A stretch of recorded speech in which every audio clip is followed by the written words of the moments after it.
Hello दोस्तों, स्वागत है एक बार फिर से आप सभी का आपके अपने प्यारे यूट्यूब चैनल मिस्टर फिजिक्स में। और मैं मिस्टर फिजिक्स के एक बार फिर से आप लोगों के सामने आ चुका हूँ एक नया टॉपिक लेके, एक नई सीरीज लेके, जो हमारी पीवाईक्यू की सीरीज होने वाली है, जिसमें हम 2012 से लेके और 2024 तक अभी तक जितने भी क्वेश्चन हमारे एग्जाम में कराए गए हैं फिजिक्स के, वो सारे हम एक एक करके सारे क्वेश्चन डिस्कस करेंगे।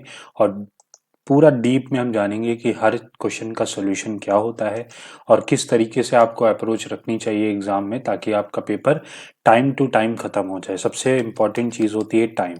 पेपर के टीम पे खासकर सीबीएसई और आईसीएसई बोर्ड में, सीबीएसई और आईसीएसई बोर्ड में, आईएससी बोर्ड में सबसे बड़ा टारगेट होता है कि मैथ्स और फिजिक्स के पेपर में टाइम को मैनेज कर पाना। क्योंकि टाइम मैनेज हो पाएगा तभी पेपर पूरा सॉल्व कर पाओगे। तो टाइम को कैसे अप्रोच रखनी, कितना सोल्यूशन, किस चैप्टर में कितना आंसर देना है, कितना सोल्यूशन देना चाहिए, किन किन टॉपिक को लेके। तो चलिए बिना टाइम वेस्ट करते हुए स्टार्ट करते हैं। और एक और चीज़ जो इम्पोर्टेंट है, इसका जो पीडीएफ है आपको मेरे टेलीग्राम चैनल पे मिलेगा, जहाँ पे आपको मैं डिटेल में बताऊंगा कि क्या क्या चीज़ें हैं, इनका सबका सोल्यूशन, हर चीज़ आपको टेलीग्राम पे मिलेगी। अगर आपने टेलीग्राम चैनल ज्वाइन नहीं किया है तो इस वीडियो के डिस्क्रिप्शन में जाइएगा, वहाँ पे आपको लिंक मिल जाएगी, वहाँ से आप ज्वाइन कर लीजिएगा, जहाँ से आपको प्रॉपर सोल्यूशन के साथ वो पीडीएफ आपको दे दी जाएगी। ठीक है, तो और चैनल को सब्सक्राइब जरूर करिएगा। जैसा अगर आपको अगर आगे वीडियोस चाहिए तो चैनल को प्लीज़ सब्सक्राइब करिएगा, और इससे हमें भी मोटिवेशन मिलता है, तो उसके लिए थैंक यू सो मच। अगर आपने कर दिया है तो उसके लिए बहुत बहुत धन्यवाद आपका। आपका सुख समृद्धि बनी रहे आपके जीवन में। ठीक है, आप मेरे जीवन में बनाए रहे। तो चलिए 2012 का क्वेश्चन है। सबसे पहले ये धीरे धीरे करके सॉल्व करेंगे, फिर उसके बाद आगे बढ़ेंगे। ठीक है, कुछ बातें हैं जो आपको बताना ज़रूरी है। तो जो आपके एग्ज़ाम में आपको 15 मिनट दिए जाते हैं बातें सीखने के लिए। पेपर आपका 70 मार्क्स का होगा, 3 घंटे का समय दिया जाएगा, 15 मिनट दिया जाएगा आपको ये सब बातें पढ़ने के लिए, जो आपको बिल्कुल भी नहीं पढ़नी है। आगे बढ़ जाना है, जैसे आपने उसको अपनी ज़िंदगी से आगे बढ़ा दिया है तो वैसे इसको भी आगे बढ़ा के निकल जाना। ठीक है, अब हमारा आता है पार्ट 1। यहाँ से हमारी लड़ाई स्टार्ट होती है पेपर सॉल्व करने की। आसान है, सारे क्वेश्चंस के आंसर देने हैं। सबसे पहला क्वेश्चन है, a body has a positive charge of 8 into 10⁻19 coulomb it has. देखो, हमने क्वांटाइजेशन ऑफ चार्ज पढ़ा था, और क्वांटाइजेशन ऑफ चार्ज में पढ़ा था Q is equals to plus minus N E होता है। ठीक है, क्यू इज इक्वल्स टू मतलब हमेशा जो चार्ज होते हैं वो इंटीग्रल मल्टीपल होते हैं। तो Q is equals to N E, N number of electron को बताता है और ई चार्ज ऑफ इलेक्ट्रॉन को बताता है। हमें क्यू की वैल्यू इस क्वेश्चन में दी गई है 8 इंटू 10⁻19 कूलम। ठीक, और ई नीचे आ जाएगा तो इलेक्ट्रॉन पे चार्ज कितना होता है 1.6 into 10⁻19 coulomb is equals to किसके बराबर हो जाएगा, एन के बराबर। कूलम से कूलम चला गया, और 10⁻19 से 10⁻19 चला गया, पॉइंट हटाएंगे ऊपर जीरो आ जाएगा, और 16 फाइव का कितना होता है 80 होता है। तो एन की वैल्यू पॉजिटिव की क्या आई 5 पॉजिटिव की क्या आई 5। तो इसका मतलब ये पता चला कि हमें क्या, सबसे पहली चीज़ है 8 ऑप्शन होगा ही नहीं, क्योंकि 8 आंसर आया ही नहीं, 2 ऑप्शन अपने आप कट गए। एक्सेस और डिफिशियंसी में अगर पॉजिटिव में आंसर आएगा तो डिफिशियंसी ऑफ इलेक्ट्रॉन आएगा। डिफिशियंसी है, उसको ज़रूरत है ज़्यादा अमाउंट में उसको और चाहिए 5 इलेक्ट्रॉन, तो डिफिशियंसी ऑफ इलेक्ट्रॉन के अंदर आएगा। तो हमारा ऑप्शन नंबर 20 का करेक्ट आंसर हो जाएगा। आगे बढ़े, कोई दिक्कत? अगर आपको स्पीड तेज लग रही है तो ज़्यादातर मेरी कोशिश यही रहती है कि फटाफट कराने की, क्योंकि आप लोग खुद भी जानते हैं कि ज़्यादातर बच्चे 2x की स्पीड में ही देखते हैं। अगर आपको ज़्यादा स्पीड लग रही है तो उसको थोड़ा डाउन भी कर सकते हैं। ठीक, सेकंड क्वेश्चन है, figure below shown 5 AC sources हैं, there EMF are shown in a figure, EMF of the battery A B का निकालना है कि कितना ईएमएफ होगा। इसका एक सबसे बेहतरीन सोल्यूशन होगा, तो यहाँ पे हम ईच रो की बात करें तो यहाँ पे इसमें कितना आ रहा है, सम 5 + 2 7 + 1 8। नीचे भी कितना आ रहा है 8 आ रहा है, यहाँ भी 8 है, यहाँ भी 8 है, तो इसका आंसर भी कितना आएगा 8 आएगा। क्यों आएगा? क्योंकि the EMF of the battery is 8 volt, the EMF of the cell in each of the two rows is 8 volt and they are connected in parallel। और दोनों के दोनों किसमें कनेक्टेड है, पैरेलली ही कनेक्टेड है। तो इसका आंसर हमारा कौन सा हो जाएगा, 8 वोल्ट हो जाएगा। आगे बढ़े, थर्ड क्वेश्चन है हमारे एमसीक्यू का फिर से, which of the following graph in a figure represent the variation of reactance of a capacitor and frequency f। यहाँ पे आप एक रिलेशन याद रखिएगा कि रिएक्टेंस ऑफ कैपेसिटेंस हमेशा इन्वर्सली प्रोपोर्शनल होता है किसके, फ्रीक्वेंसी के। और इन्वर्सली प्रोपोर्शनल का ग्राफ कौन, ये वाला रिप्रेजेंट करता है जब चीजें पहले बहुत ज्यादा थी फिर धीरे धीरे धीरे धीरे फ्रीक्वेंसी बढ़ रही है तो एक्सी क्या हो रहा है, घट रहा है, एक्सी क्या हो रहा है, घट रहा है। तो ये होता है हमारा इन्वर्सली प्रोपोर्शनल का साइन। तो ऑप्शन नंबर डी हमारा इसका सही आंसर हो जाएगा। आगे बढ़े, क्वेश्चन नंबर फोर्थ है, white light is passed through a sodium vapor contained in a thin walled glass flask and their transmitted light is examined. Transmitted light is examined with the help of a spectrometer. The spectrometer so obtained in a, इस case में जो spectrometer जो obtain होता है वो होता है absorption spectrometer. Solar spectrometer कोई नहीं, ये भी नहीं, इन चीज़ों के बारे में ज़्यादातर भी नहीं पढ़ा हमने एक चीज़ पढ़ी है एब्जॉर्प्शन स्पेक्ट्रोमीटर मीटरम, जो हमारा इसके अंदर आता है जब व्हाइट लाइट हमारी जब एब्जॉर्ब होती है, व्हाइट लाइट जब पास करती है सोडियम वेपर से, जो कंटेन होना है thin walled glass flask and transmitted light is examined with the help of spectrometer, और उसको बोलते हैं एब्जॉर्प्शन स्पेक्ट्रम। ठीक है, क्वेश्चन नंबर फिफ्थ की तरफ बढ़ते हैं। Binding energy of nucleus is of the order of electron volt, बिल्कुल नहीं। किलो इलेक्ट्रॉन वोल्ट, बिल्कुल नहीं। मेगा इलेक्ट्रॉन वोल्ट, जूल, नहीं। तो इसका आंसर होगा mega electron volt. Binding energy of nucleus हमेशा कैलकुलेट की जाती है इसमें मेगा इलेक्ट्रॉन वोल्ट में। ये बातें आप याद रखिएगा। एमसीक्यूज के सारे क्वेश्चन हो चुके हैं हमारे। अब आगे बढ़ेंगे। ऑल द क्वेश्चंस ब्रीफ के सारे क्वेश्चन हमें करने, मतलब बेसिकली शॉर्ट क्वेश्चंस हैं। पहला न्यूमेरिकल ही दे दिया इन्होंने, हमारी प्रतीक्षा खत्म हुई न्यूमेरिकल की और पहला न्यूमेरिकल हमें मिल चुका है। A point charge of 5 × 10⁻⁻6 coulomb experiences a force of 2 × 10⁻³ Newton when kept in a uniform electric field of intensity ई। हमें फाइंड करना है ई। एक फॉर्मूला आपने पढ़ा था कि जब कोई चार्ज किसी के इलेक्ट्रिक फील्ड में एंटर करता है तो वो फोर्स एक्सपीरियंस करता है F = QE। क्या करता है, F = QE। हमें डायरेक्टली पता भी है कि intensity of charge, intensity of electric field का जो फॉर्मूला होता है वो Q/F होता है, सॉरी F/Q होता है। सॉरी सॉरी सॉरी, ये तो बहुत बड़ा अपराध हो गया मुझसे। चलिए कोई बात नहीं, हमारे पास एक टेक्नोलॉजी थी जिससे हमने अपना अपराध मिटा दिया। ई का फॉर्मूला क्या होता है, F/Q। फोर्स कितना दिया गया है, न्यूटन, 10⁻³ न्यूटन, और चार्ज कितना दिया गया है, 5 × 10⁻⁶। अच्छा, 2 को डिवाइड करेंगे हम 5 से तो आंसर कितना आएगा, 2 / 5 करेंगे कितना आंसर आएगा, बताओ बताओ बताओ, जल्दी जल्दी सोचो, इतना टाइम नहीं है, बताओ। नहीं बता पाए, 0.4 आता है। कितना आता है, 0.4। अब इंटू 10⁻³ है, -6 ऊपर जाएगा +6 हो जाएगा। तो बताओ 0.4 इंटू कितना आ जाएगा, +3। 0.4 इंटू +3, और यूनिट क्या हो जाएगी, न्यूटन पर कूलम। क्या हो जाएगी, न्यूटन पर कूलम। कंपलसरी है यूनिट लिखना एंड नंबर काट लिए जाते हैं। ठीक है, और इसको आप ये भी लिख सकते हो 400 क्या, 400 न्यूटन पर कूलम भी लिख सकते हो, क्योंकि एक पॉइंट हटेगा तो एक जीरो कैंसिल हो जाएगा, 2 जीरो बचेंगे जो जाके चिपक जाएंगे इससे, तो 400 बना देंगे। क्वेश्चन नंबर सेकंड है, the conservation of principles and involved in a Kirchhoff first law of electric current. कौन सा कंजर्वेशन लॉ होता है पहले में, कंजर्वेशन ऑफ एनर्जी। कौन सा होता है, कंजर्वेशन ऑफ एनर्जी होता है ना, पक्का सोच लो, कंजर्वेशन ऑफ एनर्जी ना, कंजर्वेशन ऑफ चार्ज होगा।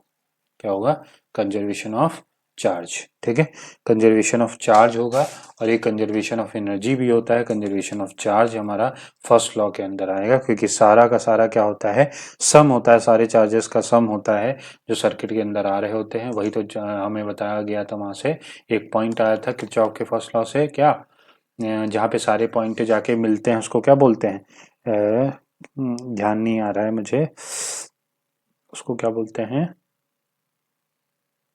जंक्शन, हाँ जंक्शन बोलते हैं उसको, जंक्शन बोलते हैं। ठीक है, उसको जंक्शन बोलते हैं हम लोग, जहाँ पे सारे पॉइंट जाके मिलते हैं। ठीक है, आगे बढ़े।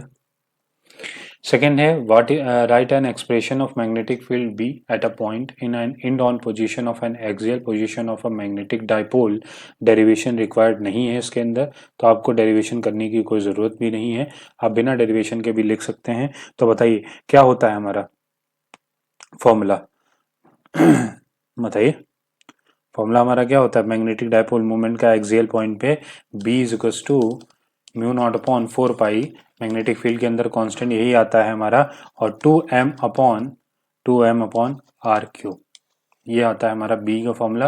B is equal to mu naught upon 4 pi 2m/r³ हमारा फॉर्मूला आता है किसके केस में, magnetic flux density at a point in on position, और उसको हम एक और चीज़ बोलते हैं एक्सियल पोजीशन में। यही सेम चीज़ हमने इलेक्ट्रिक फील्ड में भी पढ़ी थी, एक्सियल पोजीशन पे इलेक्ट्रिक फील्ड फाइंड आउट करनी पड़ती है और इक्वेटोरियल फील्ड पे फाइंड आउट करनी पड़ती है।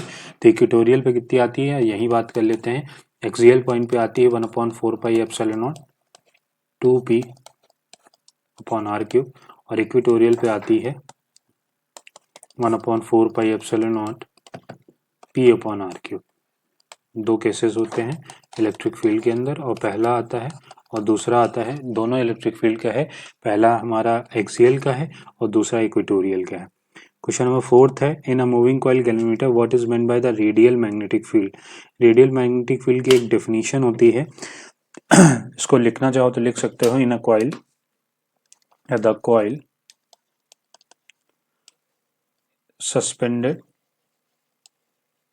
suspended between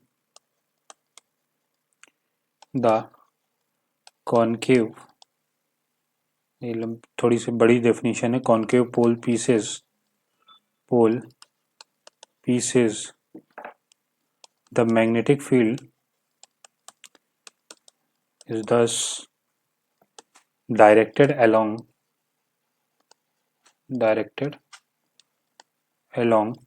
the radius of the किसके कॉन्केव पोल पीसेस, शॉर्ट में लिख रहा हूँ कॉन्केव पोल पीसेस, और this magnetic field is called radial magnetic field. कौन सी कहलाएगी, रेडियल मैग्नेटिक फील्ड कहलाएगी, इसी को बोलते हैं। जब कॉइल सस्पेंड होता है कॉन्केव पोल पीसेस में, तो जो मैग्नेटिक फील्ड डायरेक्टेड होती है along the radius of the concave pole pieces, वही मैग्नेटिक फील्ड को हम क्या बोलते हैं, रेडियल मैग्नेटिक फील्ड बोलते हैं। ठीक है, इतना ही लिखना है क्योंकि शॉर्ट है, आगे लिखने की कोई जरूरत नहीं है आपको, इतने से आपका काम चल जाएगा। ठीक है, क्वेश्चन नंबर फिफ्थ है variation of alternating current I with the T shown in the graph what is the RMS value of this current. हमें आरएमएस वैल्यू फाइंड आउट करनी है। आरएमएस वैल्यू का फॉर्मूला क्या होता है, आरएमएस वैल्यू का formula होता है I0/√2।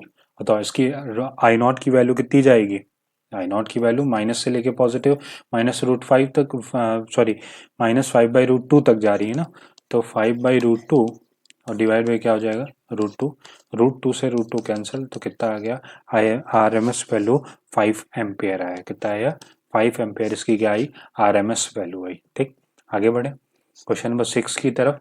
The magnetic radiation has a wavelength greater than X ray और स्मॉलर देन विजुअल लाइट। तो एक ही लाइट होती है यूवी रेस, कौन सी, यूवी रेस। इसका जो हमारा वेवलेंथ होती है वो ज़्यादा होती है किससे, एक्सरे से, और कम होती है किससे, विजिबल लाइट से। एक इलेक्ट्रोमैग्नेटिक रेडिएशन कौन सी होती है, यूवी रेज होती है, अल्टरनेट सॉरी यूवी रेज होती है, अल्ट्रा क्या बोलते हैं, अल्ट्रा वॉलेट रेस, क्या बोलते हैं, अल्ट्रा वॉलेट रेस। आगे बढ़े, how did the Fresnel construct a biprism in order to study the interference of light. बताइए, इसकी भी एक छोटी सी डेफिनेशन अगर लिखना चाहें तो लिख सकते हैं, बाइप्रिज्म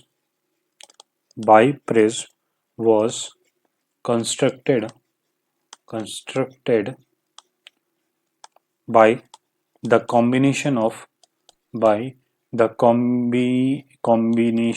अगर ये आपको राइटिंग समझ में नहीं आ रही तो थोड़ा नया टैब लिया है तो थोड़ी प्रैक्टिस बना रहा हूँ, of two prism of very small of very small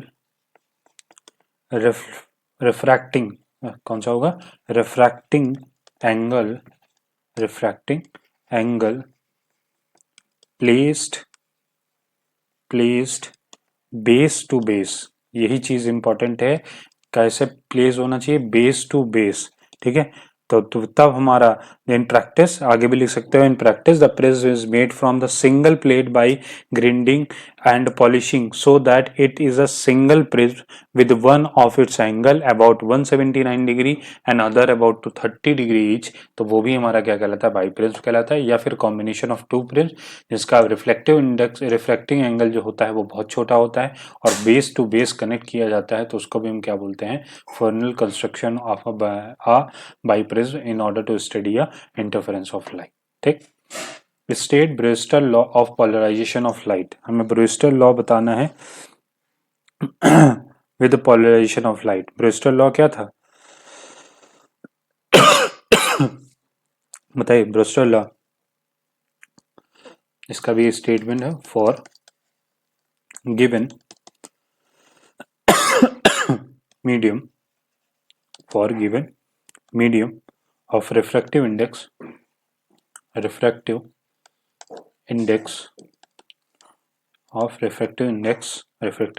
mu, कहीं बुक में n से भी लिखा जाता है, the angle of polarization the angle of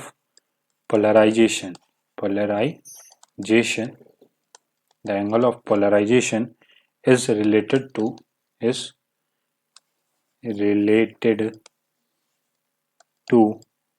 as mu is equals to क्या होगा, tan IP, हमेशा क्या होगा, म्यू इज इक्वल टू किसके बराबर होगा, tan IP के बराबर होगा, और IP क्या होगा, एंगल ऑफ पोलराइजेशन, जो tan के रिस्पेक्ट में आएगा, और म्यू हमारा क्या होगा, रिफ्लेक्टिव इंडेक्स होगा, और यही हमारा क्या है, ब्रिस्टल लॉ है। ब्रिस्टल लॉ हमारा यही होता है कि हमेशा रिफ्लेक्टिव इंडेक्स बराबर होता है tan of the angle of the prism, जिसको हम अगर और आगे लिखना चाहें तो IP याद रखिएगा, एंगल ऑफ पोलराइजेशन होता है, तो इससे हम आगे भी बोल सकते हैं, then the reflective index of medium is equal to the tangent of the angle of polarisation.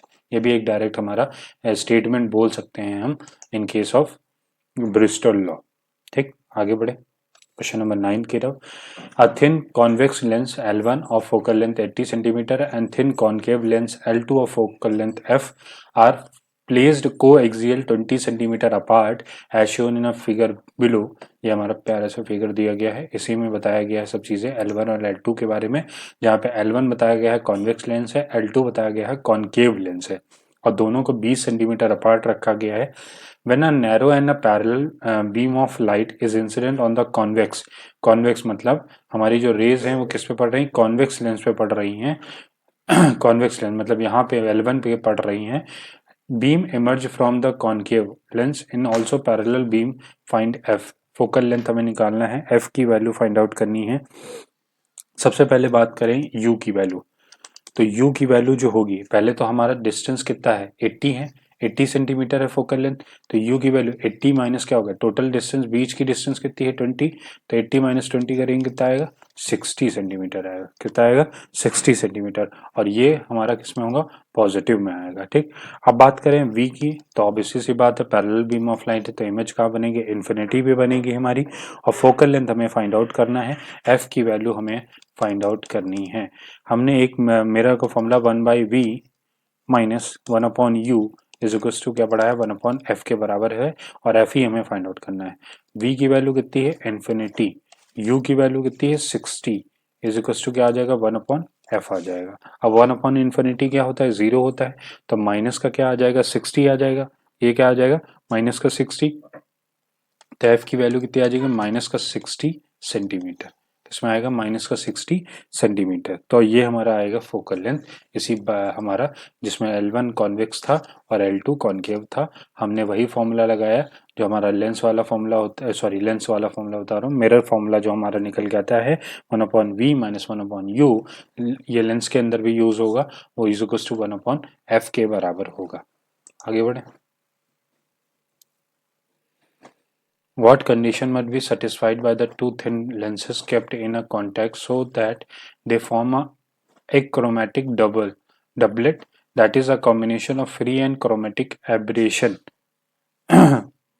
इसके लिए कंडीशन होती है, आपको याद रखना है, W1/W2 is equal to minus का F1/F2 होता है। ये कंडीशन होती है। आजकल ये क्वेश्चन बहुत रेयर केसेस में पूछा जाता है। तो कंडीशन लेंसेज के लिए जो हमारी एब्रीवेशन आएंगी वो W1/W2 इज इक्वल टू, या फिर हम इसका सम भी बोल सकते हैं कि W1/W2 जो होता है, या नहीं सॉरी, W1/F1 होगा ना, W1/F1 और प्लस W2/F2 का सम कितना होता है, 0 होता है। ये भी हम बोल सकते हैं जब कंडीशन होती है, ये भी कंडीशन होती है कि सेटिस्फाई करनी चाहिए जब दो थिन लेंसेज हैं केप्ट करे जाएं कांटेक्ट में, सो ये फॉर्म कर सकें क्रोमेटिक डबलेट। ठीक है, कॉम्बिनेशन ऑफ क्रोमेटिक एब्रिएशन को बोलते हैं। ये कंडीशन होती है, इसको याद रखिएगा। आगे बढ़े क्वेश्चन नंबर किसकी तरफ, 11 की तरफ। The threshold frequency of certain metal of a photoelectric emission is 5 into 10 की power minus 14 hertz. Calculates is work function. हमें क्या निकालना है, इसका वर्क फंक्शन निकालना है। वर्क फंक्शन का फॉर्मूला क्या होता है, W0 is equal to H mu naught. Work function का यही फॉर्मूला होता है, वर्क फंक्शन ही निकाला। H हमारा प्लैंक कांस्टेंट 6.63 इंटू 10 की पावर माइनस 34 इंटू, अच्छा हमारा फोटो इलेक्ट्रिक एमिशन जो दिया गया है फ्रीक्वेंसी, थ्रेशोल्ड फ्रीक्वेंसी वो कितनी है, 5 इंटू 10 की पावर माइनस 14, 5 इंटू 10 की पावर सॉरी प्लस 14 है, 5 इंटू 10 की पावर प्लस 14। अब देखिए मल्टीप्लाई करते हैं, 5 3 जा 15, 5 और ये 1 पॉइंट, ये 3 और 3 33.15 और इंटू 10 की पावर कितना आ जाएगा, 34 माइनस करेंगे 14 से तो कितना आ जाएगा, माइनस में ही आंसर आएगा, माइनस का 20। तो ये हमारा आ जाएगा क्या, वर्क फंक्शन।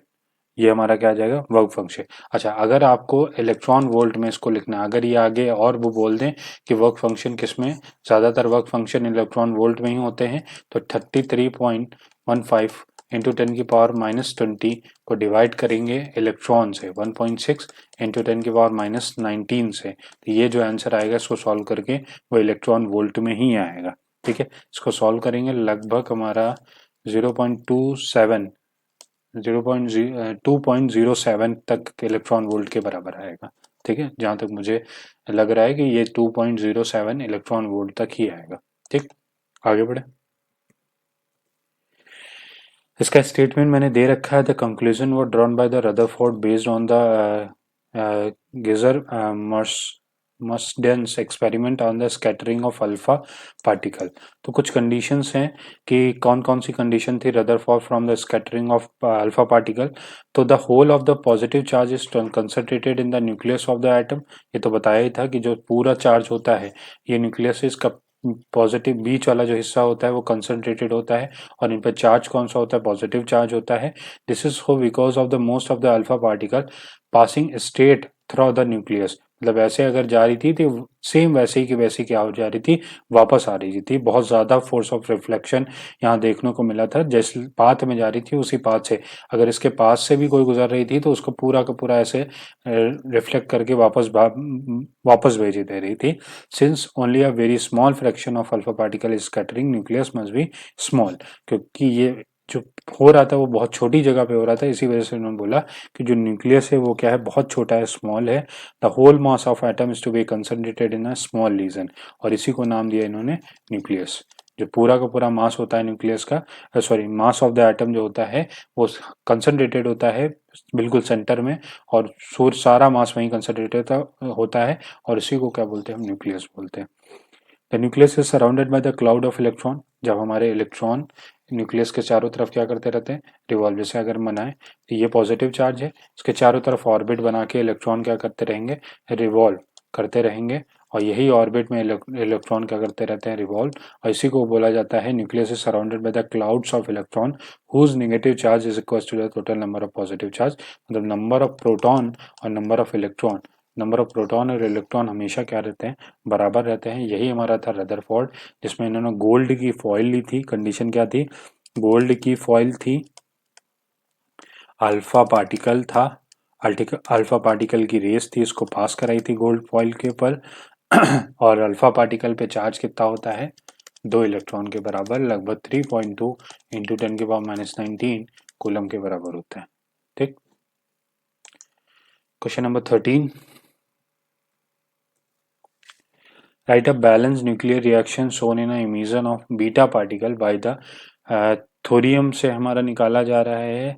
तो हम थोरियम से जब एक्सपेरिमेंट करेंगे इसका, तो रेस हमारी कौन सी बनती हैं, अगर यूरेनियम से हमारा 234, यूरेनियम 234 से हमारा 92 हो जाएगा ये, तो यूरियम 234 और 93, और यहीं से हमारा क्या निकलेगा, हमारा क्या निकलेगा, बीटा, और ये नेगेटिव -1 लेके, और साथ साथ ये हमारा क्या होता है, एंटी न्यूट्रिनो बोलते हैं इसको। ये हमारा क्या होता है, एंटी न्यूट्रिनो, इसको क्या बोलते हैं, एंटी न्यूट्रिनो, एंटी न्यूट्रिनो इसको बोलते हैं। जो वी पे बार लगा हुआ है इसको बोलते हैं anti neutrino. Question number 14, what is the essential difference between the working of a nuclear reactor and the fusion bomb. तो जो main difference between the nuclear reactor and the fusion bomb क्या होता है, the chain reaction can be controlled. सबसे पहले reason होता है the chain reaction can be control and energy is produced can be use for a useful purposes, and the chain reaction in the fusion bomb once started can not be control and causes destruction.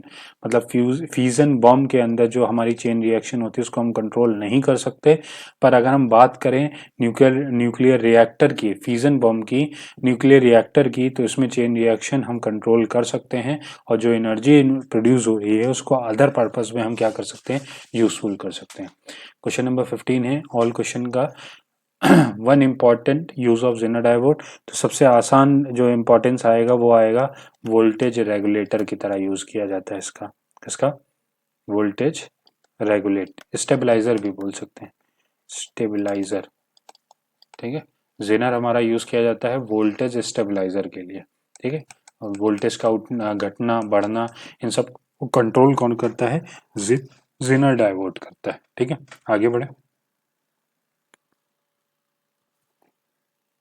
अब हमारा आएगा part 2, जो हमारा कौन सा होने वाला है, सेक्शन नंबर 2 की तरफ होने वाला है।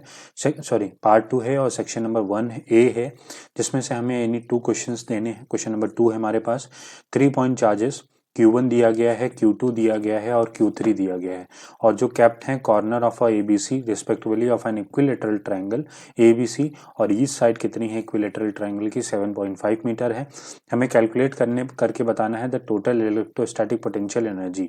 तो इलेक्ट्रोस्टैटिक पोटेंशियल एनर्जी का फॉर्मूला क्या होता है, 1/4πε0 Q1 Q2 अपॉन R। ये हमारा किसका फॉर्मूला होता है, टोटल इलेक्ट्रोस्टैटिक का फॉर्मूला होता है, टोटल इलेक्ट्रोस्टैटिक पोटेंशियल एनर्जी का फॉर्मूला होता है। अब जैसे कि हमारे क्वेश्चन में दिया गया है, हम वैसे पहले डायग्राम बनाते हैं, और डायग्राम के बाद हम क्या करेंगे, क्वेश्चन को सॉल्व करेंगे। सबसे पहली बात बोली गई है कि हमारा एक इक्विलेटरल ट्रायंगल है, जहाँ पहले पे हमारा 25 जो Q1 है, क्या है, Q1 है वो कितना है, माइक्रोकूलम, 25 माइक्रोकूलम। Q2 हमारा कितना दिया गया है, 50 माइक्रोकूलम, और Q3 कितना दिया गया है हमारा, 100 माइक्रोकूलम। ठीक, ये हमारी इतनी चीजें थी। अब देखो, पहले हम क्या करेंगे, सबका अलग अलग निकालेंगे। अब सबसे पहले हम पोटेंशियल एनर्जी वंस, और सबकी साइड कितनी दी गई है, 7.5 है, 7.5 मीटर, और इसकी भी कितनी है, 7.5 मीटर। अब चलिए, पहला हमारा पोटेंशियल एनर्जी 1 से लेके 2 तक बनेगा, जो 1/4πε0। ठीक, 1/4πε0 Q1 Q2 upon R12। R12 क्या हो जाएगी, डिस्टेंस हो जाएगी बिटवीन पहले चार्ज और दूसरे चार्ज के बीच में। अब दूसरे और तीसरे के बीच में निकालेंगे, तो 1/4πε0, इस बार चार्जेस क्या आएंगे, Q2 और Q3 अपॉन R23 की डिस्टेंस, और लास्ट में हमारा फिर से कहते जाएंगे 1 से लेके 3 तक, या 3 से लेके 1 तक के भी जा सकते हैं। 1/4πε0 Q1 Q3 अपॉन R13, ठीक। अब सबका हम सम करके निकालेंगे, सबका अलग अलग करेंगे और सबकी वैल्यू नहीं। देखिए सब में मेरे पास जगह कम है, इस वजह से मैं पहले ही बता दे रहा हूँ कि 1/4 पाई एप्सिलॉन नॉट सब में क्या है, कॉमन है। सबकी डिस्टेंस भी क्या है, इक्वल है। सबकी डिस्टेंस क्या है, 7.5 मीटर ही है, तो ये भी क्या हो जाएगी, कॉमन हो जाएगी। तो टोटल जो रिजल्टेंट निकल के आएगा वो U12 plus U23 plus U13 हमारा ये आएगी टोटल। अब रिजल्टेंट हमें निकालना है, तो सब में से हमने 1/4 पाई एप्सिलॉन नॉट कॉमन ले लिया है। 1/4 पाई एप्सिलॉन नॉट की वैल्यू क्या होती है, 9 × 10⁹ और डिस्टेंस हमारी कितनी दी गई है, 7.5। तो 7.5 भी क्या हो जाएगा, सबसे कॉमन आ जाएगा।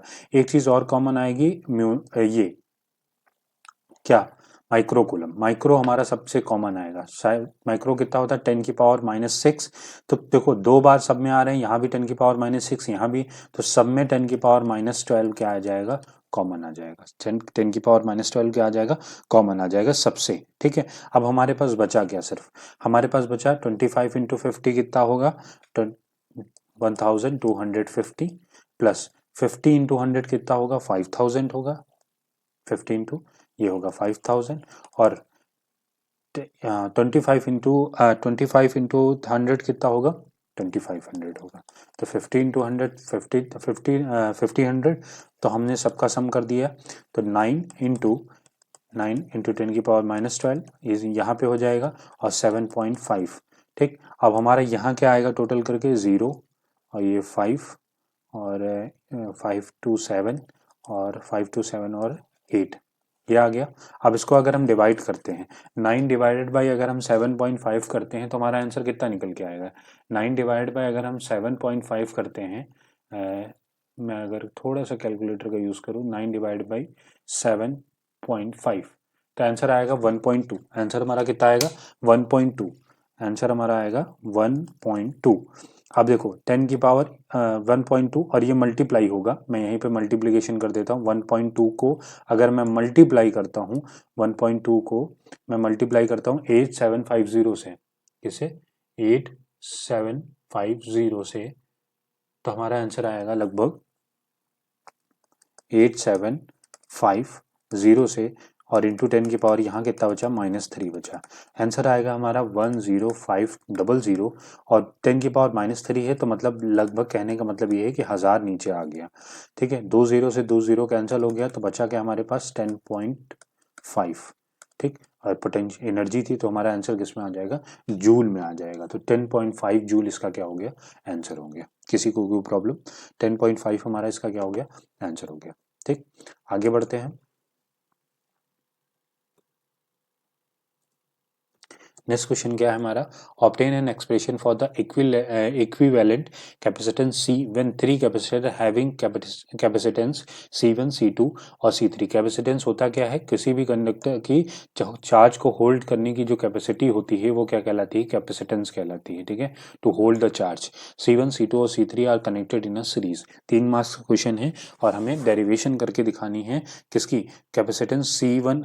कैपेसिटेंस जब 3 कैपेसिटेंस को हमने किस में कनेक्ट करके रखा है, सीरीज में कनेक्ट करके रखा है। पहले अगर हम इसका डायग्राम बनाते हैं, पहला कैपेसिटेंस ये, दूसरा ये और तीसरा हमारा ये हो गया। तीनों कैपेसिटेंस को हम एक बैटरी वोल्टेज ये हमने कनेक्ट कर दिया, और तीनों में जो पोटेंशियल डिफरेंस है इस बैटरी पे वो कितना आ रहा है, वी आर है। पहले पे कैपेसिटेंस पे C1 है, दूसरा C2 है और तीसरा कितना है, C3 है। ठीक। अब देखिए पोटेंशियल सबका अलग अलग होगा, पर सीरीज में यही चीज ध्यान रखने वाली होती है कि सीरीज में पोटेंशियल सबका डिफरेंट होता है। पोटेंशियल क्या होता है, डिफरेंट पोटेंशियल डिफरेंस। ठीक है। और सेम क्या होगा, करंट। करंट क्या रहता है, पूरे सर्किट में सेम रहता है। करंट क्या रहता है, सेम रहता है। चार्ज भी क्या रहता है, सेम रहता है। तो Q/C1 आ जाएगा। V2 हमारा क्या आ जाएगा, Q/C2 आ जाएगा। और V3 क्या आ जाएगा, Q/C3 आ जाएगा। ठीक। अब हमारा रिजल्टेंट क्या निकल के आएगा, V is equal to V1 plus V2 plus V3। ठीक। अब देखिए V हम सबकी वैल्यू पुट करते हैं, Q/C1 plus Q/C2 plus Q/C3। ठीक। ये हमने, अब देखिए सब में से Q कॉमन आ रहा है और रिजल्टेंट का भी पोटेंशियल रखेंगे तो कितना आएगा, Q/C आएगा। ठीक है। अब Q सब में से कॉमन आ चुका है, तो 1/C1 plus 1/C2 plus 1/C3 आ गया। ये हमारा आ गया Q से Q हमारा बेसिकली कट गया, तो आंसर जो रिजल्टेंट निकल के आएगा वो कितना आएगा, 1/C is equal to 1/C1 plus 1/C2 plus 1/C3। जब तीन कैपेसिटेंस को कनेक्ट किया जाता है सीरीज में तो उसका जो इक्विवेलेंट कैपेसिटेंस होता है वो हमारे सारे रेसिप्रोकल का क्या होता है, सम होता है। और इसकी यूनिट क्या हो जाएगी, फैरेड हो जाएगी। इसकी यूनिट क्या हो जाएगी, फैरेड। तो ये चीज़ याद रखिएगा, इससे डायरेक्ट क्वेश्चन भी हमारे पूछे जा सकते हैं। ठीक है, अब आगे बढ़ते हैं। नेक्स्ट क्वेश्चन सी पार्ट इसी का ही है। When potential difference of 3 volt is applied between the two end of a 60 centimeter long metallic wire, current density in it is found to be this 1 into 10 की power -7. Find the conductivity of the material of the wire in SI unit। हमें SI unit के अंदर conductivity को क्या करना है, find out करना है। ठीक है, अगर हम बात करें, हमने सबसे पहली चीज है गिवन क्या है, गिवन क्या क्या चीज है, पोटेंशियल डिफरेंस कितना है, 3 वोल्ट है। ठीक, लेंथ कितनी दी गई है, 60 सेंटीमीटर, लेंथ कितनी दी गई है, 60 सेंटीमीटर। और क्या बोला गया है, अब 60 सेंटीमीटर को हम यही कन्वर्ट कर लेते हैं तो 0.6 मीटर आ जाएगा। ठीक है, 0.6 मीटर में। और हमारा जे मतलब क्या, करंट डेंसिटी कितना दिया गया है, हम 1 को नहीं कंसीडर कर रहे हैं, 1 इंटू 10 की power -7 ampere per metre square. ठीक, अब चलिए हमें सबसे पहले करंट डेंसिटी का अगर फॉर्मूला देखें तो करंट डेंसिटी का फॉर्मूला क्या होता है, द रेशियो ऑफ द किसी भी कंडक्टर के अंदर जितना करंट फ्लो हो रहा है per unit area, per unit क्या, एरिया, वही हमारा क्या कहलाती है, करंट डेंसिटी कहलाती है। अब ये तो करंट डेंसिटी है नहीं, अब रिस्पेक्ट में हम लेंथ और एरिया के रिस्पेक्ट में निकालेंगे, लेंथ और एरिया के रिस्पेक्ट में। तो बताइए 1/रो क्या हो जाएगा, 1/रो इज इक्वल्स टू L/R/A, क्या हो जाएगा, L/A। और 1/रो की अगर हम कंसीडर करें तो 1/रो हमारा जब L/A आएगा तो इसमें अगर हम आर की वी वैल्यू पुट कर दें, आर इज टू क्या होता है, वी बाई आई, तो हम अगर इसकी वैल्यू भी पुट कर दें तो ये बन जाएगा Li/VA, Li/VA। अब देखिए I/A क्या होता है, I/A जे होता है। तो यहां से एक नया फॉर्मूला आ गया कि 1/रो, जिसको हम क्या बोलते हैं, sigma, sigma means conductivity of the material, conductivity 1/रो मतलब होता है sigma, sigma means conductivity, reciprocal of resistivity conductivity कहलाता है, जिसको हम सिग्मा से रिप्रेजेंट करते हैं। ठीक है, तो ये हो गया L/V और साथ में I/A क्या आ गया, जे आ गया। ये हमारा फॉर्मूला डराइव हो चुका है। अब सबकी वैल्यू पुट करते हैं और आंसर निकालते हैं। लेंथ कितना दिया गया था, 0.6, हमारा वोल्ट कितना, वोल्टेज कितना दिया गया था, पोटेंशियल डिफरेंस 3, और जे कितना दिया गया है, 10 की पावर -7। हम डायरेक्टली ये 10 लगाते हैं और 3 टू जा, ये 10 आ गया, इसको मल्टीप्लाई 3 टू जा 6 आ गया। तो देखो ऊपर क्या बचा, 2 बचा, ऊपर बचा 2 इंटू 10 की पावर, अब देखिए -7 है और ये +1 है, ऊपर आएगा -7 हो जाएगा। तो ये -7 -1 कितना हो जाएगा, -8, और यूनिट क्या हो जाएगी, ohm inverse metre inverse, ohm inverse metre inverse इसकी यूनिट हो जाएगी। ठीक है, ये फॉर्मूला याद रखिएगा, इस पे बहुत सारे क्वेश्चन कई बार पिछले एग्जाम में मैंने ऑब्जर्व किया है कि इसको फॉर्मूले को डराइव करके बहुत सारे क्वेश्चन पूछे जा चुके हैं अभी तक एग्जाम में हमारे। ठीक है, तो इस फॉर्मूले को जरूर याद रखिएगा ताकि ये आपको डाउट न हो रहे कि इस फॉर्मूले में अगर आपके टाइम बचेगा, अगर आपको डायरेक्ट फॉर्मूला याद होता तो मुझे ये सब चीज़ें डराइव करने की ज़रूरत ही ना पड़ती। ठीक है, तो आप डायरेक्ट फॉर्मूला रखते और आंसर हमारा आ जाता। ठीक, आगे बढ़े। क्वेश्चन नंबर 3 है, in a circuit shown in a below E is a battery of EMF 6 volt and internal resistance 1 ohm. Find the reading of a ammeter. Ammeter की रीडिंग हमें बतानी कि एमीटर कितनी रीडिंग देगा, और दूसरी चीज हमें बतानी if it has a negligible internal resistance, internal resistance होगा नेग्लिजिबल रेजिस्टेंस, इंटरनल रेजिस्टेंस अगर नेग्लिजिबल है, यहाँ पे इंटरनल लिखा होना चाहिए। ठीक है, इंटरनल रेजिस्टेंस क्या है, नेग्लिजिबल है, या फिर हम डायरेक्टली भी बोल सकते हैं if it has a negligible resistance. ठीक, कोई दिक्कत, आगे बढ़। देखिए अगर हम बात करें, हमें सबसे पहली चीज है कि अगर हम बात करें किससे लेके, हम अगर डायग्राम जो हमारा दिया गया है, डायग्राम को बेसिस में हम अगर हम सॉल्व करते हैं इसको, तो हमें सबसे पहले अगर R1 द रेजिस्टेंस हमारा 7 ओम 5 ओम और 7 ओम 5 ओम और 12 ओम, 7 ओम ये 5 ओम ये और 12 ओम। ये तीनों के तीनों किस में कनेक्टेड है? सीरीज में कनेक्टेड है। किसमें है? सीरीज में। तो बताओ सीरीज, हम इसको मान लेते हैं कि R1 का डैश हमारा आंसर आया है, ठीक। R1 का डैश, तो बताओ 7 सीरीज में क्या होता है? सबका सम हो जाता है, प्लस 5 और प्लस क्या हो जाएगा 12 इज इक्वल टू कितना आएगा? 24 ओम आ जाएगा। मतलब इन सबको जोड़ के हमारा कितना आया? 24 ओम। मतलब बेसिकली सर्किट हमारा ये अब एक पूरा हट गया और यहाँ पे एक रेजिस्टेंस आ जाएगा जिसकी वैल्यू कितनी होगी? 24 ओम। अब ये वाला जो 24 ओम आया और ये वाला जो 8 ओम आया, ये दोनों किस में होंगे? पैरेलल में होंगे। ये किस में होंगे? पैरेलल में होंगे। तो R2 डैश हम सॉल्व करते हैं तो पैरेलल का क्या होता है? 1/8 प्लस 1/24। इसको अगर हम क्रॉस मल्टीप्लिकेशन करेंगे तो 24 प्लस 8, ये 1/r है तो हम इसको उल्टा ही करके लिखते हैं, इसको 1/r करके लिखना चाहिए था। ये हम डायरेक्ट फॉर्मूला लगाते हैं, R1 R2 divide by R1 plus R2, ठीक।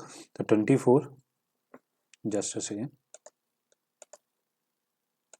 थोड़ा पिन की थिन कर ले थोड़ा, ठीक है, थिकनेस को थोड़ा डाउन कर ले। हाँ, तो हमारा R1 R2 divide by R1 plus R2, तो 24 इंटू 8 और डिवाइड बाय 24 और प्लस 8 कितना होता है? 32 होता है। 8 4 जा 32 और 6 टाइम चला जाएगा तो आंसर कितना आ जाएगा? 6 ओम आ जाएगा। आंसर कितना आ जाएगा? 6 ओम आ जाएगा। अब बताओ टोटल रेजिस्टेंस कितना हो गया हमारे? टोटल रेजिस्टेंस कितना हो गया?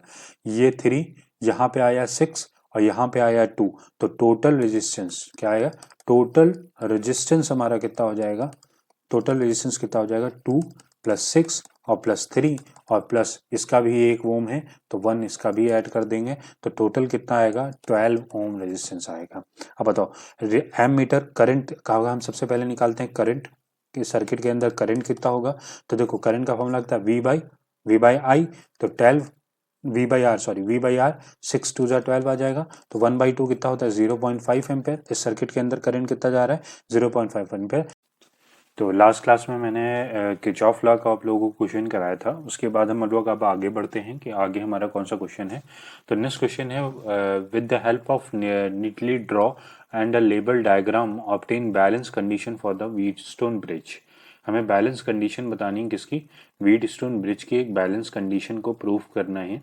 आप लोग अगर करना चाहते हैं तो ये आप अपने आप से वीडियो पॉज करके आप लोग प्रैक्टिस कर सकते हैं ताकि आप लोगों को और ज़्यादा अच्छा प्रैक्टिस हो सके, जो आपको दिक्कत ना पहुंचाए। मेरे हिसाब से आप लोगों को प्रैक्टिस करेंगे तो और अच्छी तरीके से समझ में आएगा, ठीक है।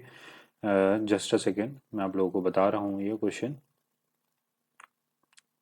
तो सबसे पहले अगर हम डायग्राम बनाएं, इसका क्या बनाएंगे हम? सबसे पहले डायग्राम। तो डायग्राम हमारा क्या बनेगा इसका? पेन नहीं मिल रहा है। तो डायग्राम इसका कैसे होने वाला है? अगर हम व्हीटस्टोन ब्रिज का डायग्राम बनाएं तो मैं फॉर्मली एक डायग्राम बनाता हूँ।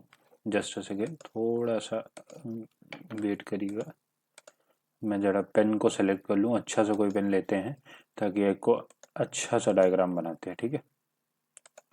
हाँ, तो चलिए अगर हम डायग्राम की बात करें तो सबसे पहले हम डायग्राम बनाएंगे और ये हमारा होता है व्हीटस्टोन ब्रिज का डायग्राम, जिसमें 4 रेजिस्टेंस लगाए जाते हैं और चारों रेजिस्टेंस की वैल्यू अलग अलग होती है। और इसमें एक बीच में जो होता है वो होता है, बीच में हम एक लोग लगाते हैं गैल्वेनोमीटर, जो इस सर्किट के अंदर बताता है कि गैल्वेनोमीटर के अंदर कोई करंट गया है या नहीं गया है। यहाँ हम मानते हैं P है और ये Q है और ये R है और ये हमारा क्या है? S है, ठीक। अब इस सर्किट को हम ये लोग कनेक्ट करते हैं एक बैटरी से, जो क्या जनरेट करेगा? इलेक्ट्रिक फील्ड जनरेट करेगा या पोटेंशियल डिफरेंस जनरेट करेगा, जिसकी वजह से हम काउंट कर पाएंगे। तो अगर हम मानते हैं कि यहाँ पे जो करंट जा रहा है, यहाँ से जो करंट जा रहा है वो करंट I है। कौन सा करंट है? I। अब देखिए यहाँ पे करंट के 2 रास्ते बने, एक रास्ता ये हो गया और दूसरा रास्ता ये हो गया। अब दोनों सर्किट में, पेन चेंज कर लेते हैं, थोड़ा अच्छा नहीं है पेन यार ये, हाँ ब्लैक ही रखते हैं। यहाँ मान लेते हैं I1 करंट जा रहा है और यहाँ पे हमारा कौन सा करंट जा रहा है, I2 करंट जा रहा है। इस P में I1 करंट फ्लो करेगा, इस I2 करंट R में के अंदर फ्लो करेगा, पर यहाँ पे कोई करंट नहीं जाना चाहिए, मतलब गैल्वेनोमीटर में कोई डिफ्लेक्शन शो नहीं करना चाहिए। यहाँ भी I1 करंट जाना चाहिए और I2 करंट यहाँ भी जाना चाहिए। I2 करंट कहाँ जाएगा, यहाँ भी जाएगा। अगर बैलेंस इसमें कोई गैल्वेनोमीटर में कोई डिफ्लेक्शन शो करेगा तो मतलब बैलेंस नहीं है हमारी ये व्हीटस्टोन ब्रिज। इसी बेसिस पे हम लोग फिर यहाँ पे जब हम करंट वापसी आएगा तो फिर से करंट क्या हो जाएगा, आई हो जाएगा। और तो पता चल गया कि I is the sum of the I1 plus I2। I किसका सम है। अब इसमें हमें बेसिकली हम लगाते हैं किरचॉफ लॉ। किसमें लगाते हैं, किरचॉफ लॉ। सबसे पहले अगर हम किरचॉफ लॉ लगाएंगे तो देखिए, सबसे पहले I1P minus I2R is equal to क्या होगा, जीरो होगा। ठीक है, I1 के साथ P। अब देखिए मैं ऐसे ही सर्किट के लेके चलूंगा और ये अपोजिट डायरेक्शन में आएगा। करंट के अपोजिट डायरेक्शन में हम लोग लूप, पहला लूप ये है हमारा और दूसरा लूप ये सेलेक्ट करेंगे। दूसरा लूप हमारा ये हो जाएगा। तो जो पहले लूप के अंदर हम ऐसे जाएंगे, यहाँ से यहाँ ऐसे ट्रैवल करेंगे, तो अभी तो हम करंट के डायरेक्शन में है तो I1P लिया। अभी हम करंट के अपोजिट डायरेक्शन में आ गए तो माइनस का I2R हो गया। ठीक, अब इस ये किसके बराबर हो गया, कोई हमें EMF बैटरी तो मिली नहीं रास्ते में, तो इसकी वैल्यू किसके बराबर हो जाएगी, जीरो के बराबर हो जाएगी। मतलब I1P बराबर होगा किसके, I2R के। ये इक्वेशन नंबर कौन सी होगी, फर्स्ट होगी। ठीक, अब अगर सेकंड में लगाएं, ये सेकंड लूप है हमारा, तो फिर से वही सेम चीज, I1Q माइनस I2S और बराबर किसके हो जाएगा, जीरो। हम यहाँ से फिर से चलेंगे, यहाँ से चलेंगे, ये यहाँ चलते हुए और फिर ऐसे हम वापस आएंगे। तो देखिए सबसे पहले हमें मिला I1, हमारी ही डायरेक्शन में करंट है तो I1Q हो गया। अब जब यहाँ जाएंगे, इस वाली डायरेक्शन में जाएंगे, तो ये अपोजिट डायरेक्शन में करंट आ रहा है, तो हम माइनस का I2S लिखेंगे और इज इक्वल टू क्या लिखेंगे, जीरो। तो I1Q बी के किसके बराबर हो जाएगा, I2S के बराबर हो जाएगा। अब दोनों इक्वेशन को डिवाइड करेंगे, पहली और दूसरी, dividing equation first by equation second, तो हमें क्या मिलेगा, I1P divided by I1Q is equal to I2R divided by क्या हो जाएगा, I2S। क्या हो जाएगा, I2S। तो I2 से I2 कैंसिल हो गया, I1 से I1 कैंसिल हो गया, तो बचा क्या, P by Q is equal to R/S।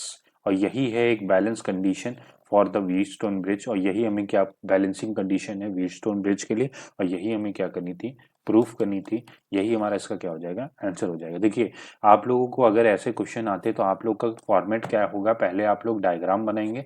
इस डायग्राम को अगर एक्सप्लेन कर पाते हैं, एक्सप्लेनेशन को आईसीएससी बोर्ड में खासकर गोल्डन पॉइंट्स बोला जाता है। इन गोल्डन पॉइंट्स को लिखना कंपलसरी होता है ताकि एग्जामिनर के ऊपर आपका जो इम्पैक्ट है क्वेश्चन का करने का ढंग, वो अच्छा जाए, जिसकी वजह से आपको मार्क्स ज़्यादा से ज़्यादा मिलने के चांसेस बढ़ जाते हैं। अगर एग्जामिनर का मूड नहीं हुआ, उसने नहीं इतना गौर किया, तो वो नंबर ऐसे भी दे सकता है। पर मेरी जो आपकी सजेशन है, तो आप लोग पहले डायग्राम बनाइए, डायग्राम के बाद डायग्राम को थोड़ा दो चार लाइन में एक्सप्लेन कीजिए, और एक्सप्लेन करने के बाद आप लोग करना स्टार्ट करिएगा। इससे अच्छा इम्पैक्ट पड़ता है कॉपी के ऊपर, और आपको नंबर मिलने के चांसेस बहुत ज़्यादा बढ़ जाते हैं। ठीक है, आगे बढ़े।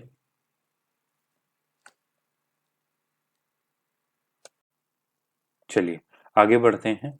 अब नेक्स्ट क्वेश्चन हमारा कौन सा है,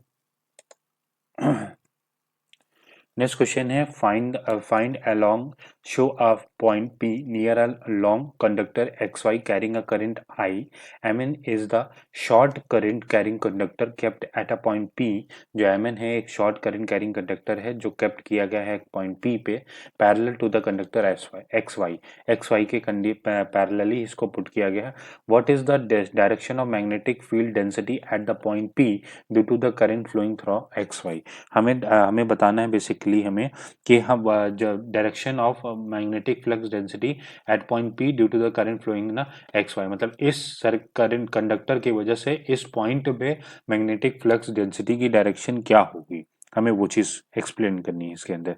तो सबसे पहले अगर हम देखें,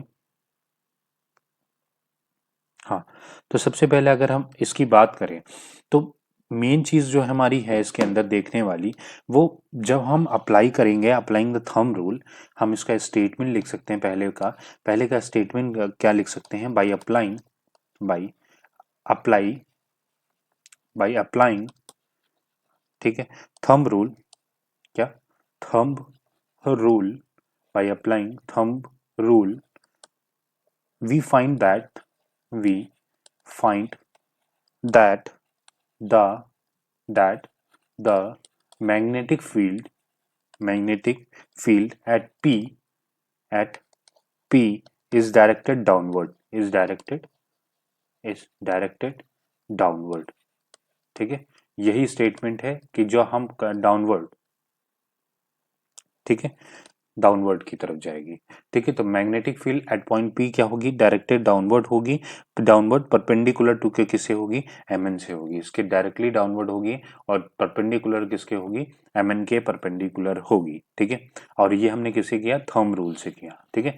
थंब रूल से आप लोग, वैसे थंब रूल आप लोगों ने पढ़ा होगा कि थंब लोग हम कंसिडर करते हैं डायरेक्शन ऑफ फ्लो करंट में, हम थंब लेके चलते हैं, फिर उसके बाद हम कंसिडर करते हैं डाउनवर्ड होगी कि अनवर्ड, अपवर्ड होगी या परपेंडिकुलर होगी या पैरेलल होगी, ठीक है। और सेकंड हमारा दिया गया what is the direction of force experience by the conductor MN due to the current flowing in X Y. अब इस एक्स वाई के में जो करंट फ्लो हो रहा है, इसकी वजह से डायरेक्शन फोर्स की जो डायरेक्शन एक्सपीरियंस करेगा एमएन कंडक्टर, तो वो डायरेक्शन क्या होगी, तो इसमें भी हम लिख सकते हैं कि the since the current through the conductor MN and X Y are flowing in the same direction, देखो दोनों की डायरेक्शन क्या है, सेम है, इसकी भी डायरेक्शन सेम है और इसकी भी डायरेक्शन क्या है, सेम है, ठीक है। The force will be attractive, तो जब हमारा करंट की डायरेक्शन सेम रहती है तो फोर्स हमेशा क्या रहती है, अट्रैक्टिव। तो सेकंड का हम स्टेटमेंट लिख सकते हैं, the conductor the conductor the conductor mn is attracts towards xy, तो एक्स वाई की तरफ क्या होगा, अट्रैक्ट होगा। ऐसे मैंने दो फॉर्मूले भी आप लोगों को कराए हैं करंट इलेक्ट्रिसिटी में, सबसे लास्ट वाला टॉपिक है, दो parallel current parallel wire conductor रखे रहते थे, वायर को हमने लिया था, तो उसमें साइज कुछ का क्या हो जाता था कि कुछ समय बाद उसका साइज टूवर्ड द हो जाता था, तो इसके ये कंडीशन कब होती थी, जब करंट की डायरेक्शन दोनों कंडक्टर में क्या होती थी, सेम होती थी। कुछ में क्या होता था कि कंडक्टर का साइज दूर चला जाता था, तो ये कब कंडीशन होती थी, जब करंट क्या होता था, अपोजिट डायरेक्शन के अंदर होता था, ठीक है। उम्मीद करता हूँ लोगों को समझ में आया होगा। आगे बढ़े, जस्ट, हाँ जी, चलिए आगे बढ़ते हैं। नेक्स्ट क्वेश्चन हमारा, ये तो 4 खत्म हो चुका है। इसके लिए मैंने ब्लैंक पेज छोड़ा हुआ था, मुझे याद नहीं था क्योंकि ये स्टेटमेंट वाइज था, तो इस वजह से मैंने ब्लैंक पेज छोड़ा हुआ था। What are the 4 different type of energy losses in the transformer, state how to reduce minimise any one of them. तो हमें 4 तरीके की हमें बताने हैं लॉसेस ट्रांसफार्मर के अंदर। तो देखो सबसे अच्छी चीज है, पहला लॉस कौन सा होता है ट्रांसफार्मर के अंदर, जस्ट कोई और पेन लेते हैं, थोड़ा अच्छा पेन लेते हैं यार, मजा नहीं आ रहा है पेन में। हाँ, तो सबसे पहले लॉस की बात करें, जो सबसे पहला नुकसान होता है वो हमारा कौन सा होता है, Joule's losses, Joule's losses. Second की अगर हम बात करें तो हमारा एडी करंट लॉस होता है, eddy current.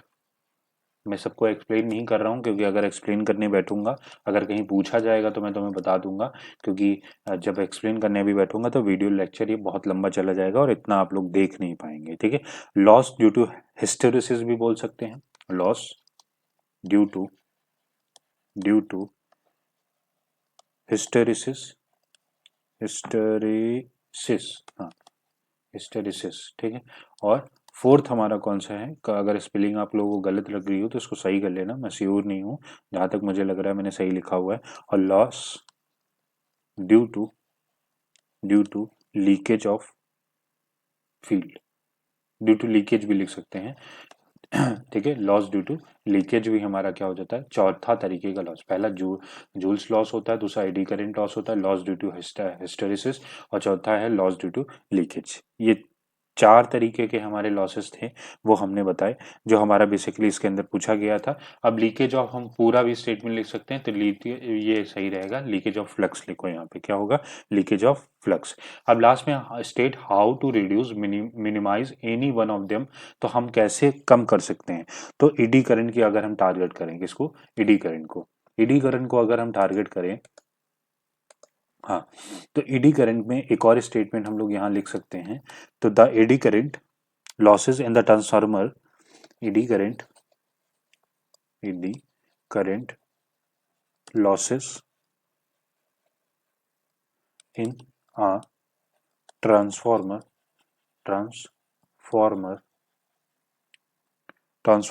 take place in the core of the transformer। ठीक है, तो एडी करंट लॉस जो होता है वो कहाँ होता है? कोर ऑफ द ट्रांसफार्मर होता है। किसके टोर में होता है? ट्रांसफार्मर के कोर में होता है। और this loss is reduced by laminating the iron core। हम आयरन कोर को क्या कर दें? लैमिनेट कर दें, लैमिनेटिंग द आयरन कोर। ये सबसे अच्छा बेस्ट होता है एडी करंट लॉस को रिड्यूस करने के लिए कि हम अगर आयरन कोर को हम क्या कर दें? लैमिनेट कर दें, जिसकी वजह से एडी करंट का लॉस जो है वो सबसे ज्यादा कम हो जाता है। ठीक है, समझ में आया आप लोगों को? एडी करंट का जो लॉस होता है वो क्या हो जाता है? सबसे कम हो जाता है। ठीक, उम्मीद करता हूँ आपको समझ में आया होगा। बिना टाइम वेस्ट करते हुए आगे बढ़ते हैं। अब हमारा आ चुका है section B. Answer in 2 question इसमें भी करने हैं। जो हमारा क्वेश्चन नंबर कहाँ से स्टार्ट होने वाला है? 5th से स्टार्ट होने वाला। On the basis of hygiene wave theory prove Snell law of refraction of light, draw a neat diagram, label diagram. Postulate of hygiene wave theory not required. हमें hygiene की wave theory के postulate नहीं लिखने हैं। इसका सी question नहीं आया आप लोगों के पास? 23 सी क्वेश्चन था एक, उसमें मैंने प्रिंट नहीं किया है क्या? हम डायरेक्टली उस पे आ गए हैं, हाइजीन प्रिंसिपल पे आ गए हैं। इसको जरा मुझे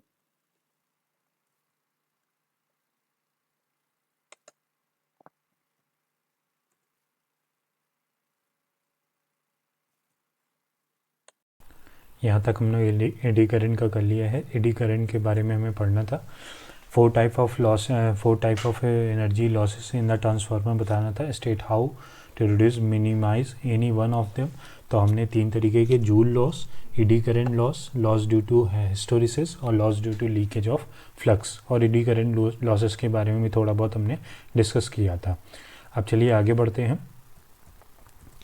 नेक्स्ट है पार्ट सेक्शन बी आ चुका है। हमें आंसर करना है एनी 2 क्वेश्चंस का, पर मैं आपको सारे कराऊंगा, सारे क्वेश्चंस का प्रैक्टिस कराऊंगा क्योंकि हमें तो सब कुछ देखना है। On the basis of hygiene wave theory proof Snell law of refraction of light, draw a neat and label diagram, postulate of hygiene wave theory not required. ठीक है, हमें बेसिकली यहाँ पे हाइजीन वेव थ्योरी को मानते हुए हमें proof करना है स्नेल लॉ को। ठीक है, स्नेल लॉ को अगर हम प्रूफ करना चाहें तो हम चलिए सबसे पहले हम क्या करते हैं? डायग्राम बनाते हैं। डायग्राम अगर हम बात करेंगे तो डायग्राम हमारा कुछ ऐसा बनेगा। इसके अंदर अगर हम डायग्राम की बात करेंगे तो जैसे हमारी क्या होती है, हाइजीन प्रिंसिपल में क्या बोला जाता है कि वेव आती है, वेव। और ये जो वेव होंगी हमें basically refraction of light proof कराना है, not a reflection of light, हमें रिफ्रैक्शन ऑफ लाइट प्रूफ कराना है। तो एक लाइट क्या होगी, वन मीडियम से अनदर मीडियम में ट्रैवल करेगी। तो यहाँ भी वेव क्या होंगी, एक मीडियम से दूसरे मीडियम में ट्रैवल करेंगी। अब एक जो वेव होगी यहाँ एक मीडियम से दूसरे, ये बेसिकली वेव्स हैं। अब इस वेव में ये हम परपेंडिकुलर ड्रॉ करेंगे और इसको हम मानेंगे ए बी। ये हमारा क्या है? A B. हम मान लेते हैं ये पहली है और ये दूसरी है। ठीक, ये दोनों आएंगे।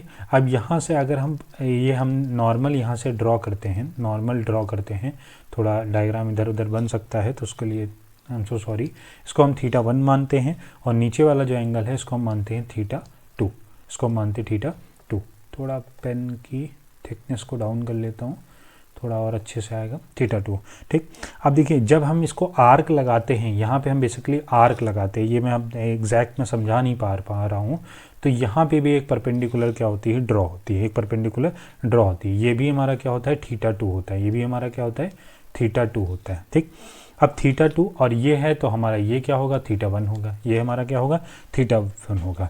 तो अगर हम कुछ स्टेटमेंट की बात करेंगे, we focus our attention on the instant ray 1 strike the surface and the subsequent time interval until ray 2 strike the surface during the time interval. The wave at A send out at hygiene wavelet toward D. In the same, जब हम D पे जब हम जाएंगे, ये वाला हम condition इसको D मान लेते हैं, तो D पे जब हमारी वेव पहुंचेगी during the time interval, the wave A send out the Huygens wavelet toward the D. In the same time interval the wave B send out to the Huygens wavelet toward the C. ये हमारा क्या हो जाएगा, C. यहाँ पे हमें जब तक ये A D तक पहुँचेगा उतनी देर में B C तक पहुँचेगा। जब A D तक आएगा और B कहाँ तक पहुँचेगा, C तक पहुँचेगा। तो since two wavelets travel through the different medium, thus radii of two wavelets are different. तो दोनों की रेडियाई क्या होंगी, डिफरेंट होगी। अब कंसीडर करते हैं कि क्या क्या रेडियाई हमारी बनेंगी इसके अंदर। तो हम लेट करते हैं, अगर हमारे पास कोई ब्लैंक पेज होगा तो हम उसमें करने की कोशिश करेंगे।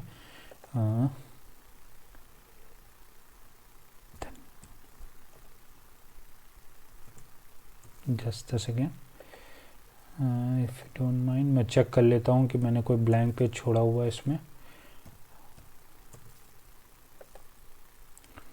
थोड़ा सा टाइम मांगूंगा आपसे।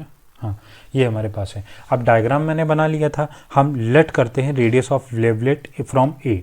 हम लेट करते हैं the radius, let radius of wavelet, radius of wavelet from A. और ए से हमारी क्या होगी, वो ED है हमारी, नहीं ED नहीं, AD है वो, ठीक। अब AD की जो डिस्टेंस अब मानेंगे, AD की हमारी डिस्टेंस कितनी होगी, रेडियस कितनी होगी, V2 डेल्टा टी, क्योंकि डेल्टा टी में ही ट्रैवल कर रहा है वो। अब BC की जब बात करेंगे हम, यहाँ पे अगर हम BC की बात करेंगे तो BC का क्या हो जाएगा, V1 डेल्टा टी। BC की बात करेंगे तो क्या होगा, V1 डेल्टा टी। अब दो ट्रायंगल हैं, ट्रायंगल A, हम डायग्राम यहाँ से भी छोटा सा बना लेते हैं, काम करते हैं ताकि और ज़्यादा अच्छे तरीके से समझ में आ सके। ये हो गया, यहाँ से वेव जाएंगी ये, और यहाँ से भी वेव जाएंगी ऐसे। सॉरी, डायग्राम बन नहीं पा रहा है यार, मेरे अंदर का आर्टिस्ट कहाँ चला गया, बाहर निकालो। थोड़ा सा टाइम लूँगा मैं आपका, थोड़ा पेन वेन सेट कर ले। अब मेरे अंदर का आर्टिस्ट जगेगा।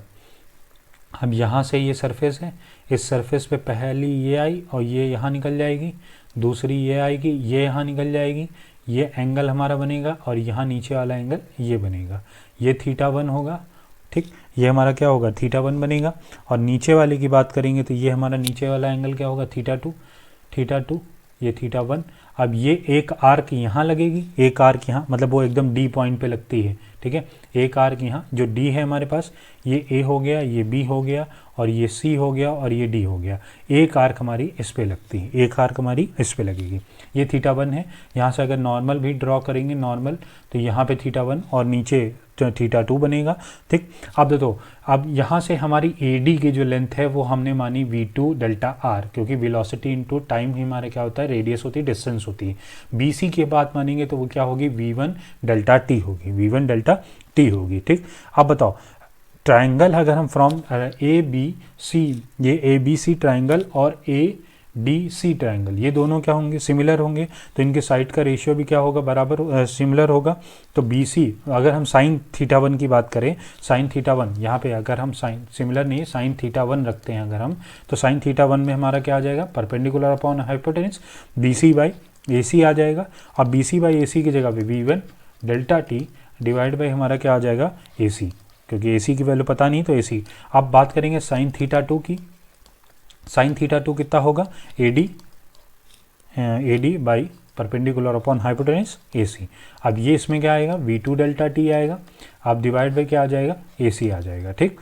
अब देखो, दोनों में AC कॉमन है, अगर दोनों का हम रेशियो निकालते हैं, sine θ1 divided by sine θ2 is equals to, हमारा रेशियो क्या बचेगा, डेल्टा से डेल्टा T भी कैंसिल हो जाएगा, और V2, दो चीज़ें होंगी, V1 बाई क्या आ जाएगा, V2 आ जाएगा। अब बताओ, V1 बाई V2, अगर मैं दोनों का फॉर्मूला लिखूँ तो V1 का फॉर्मूला क्या होगा C/N1 और V2 का फॉर्मूला क्या होगा C/N2। C/, क्या हो जाएगा N2।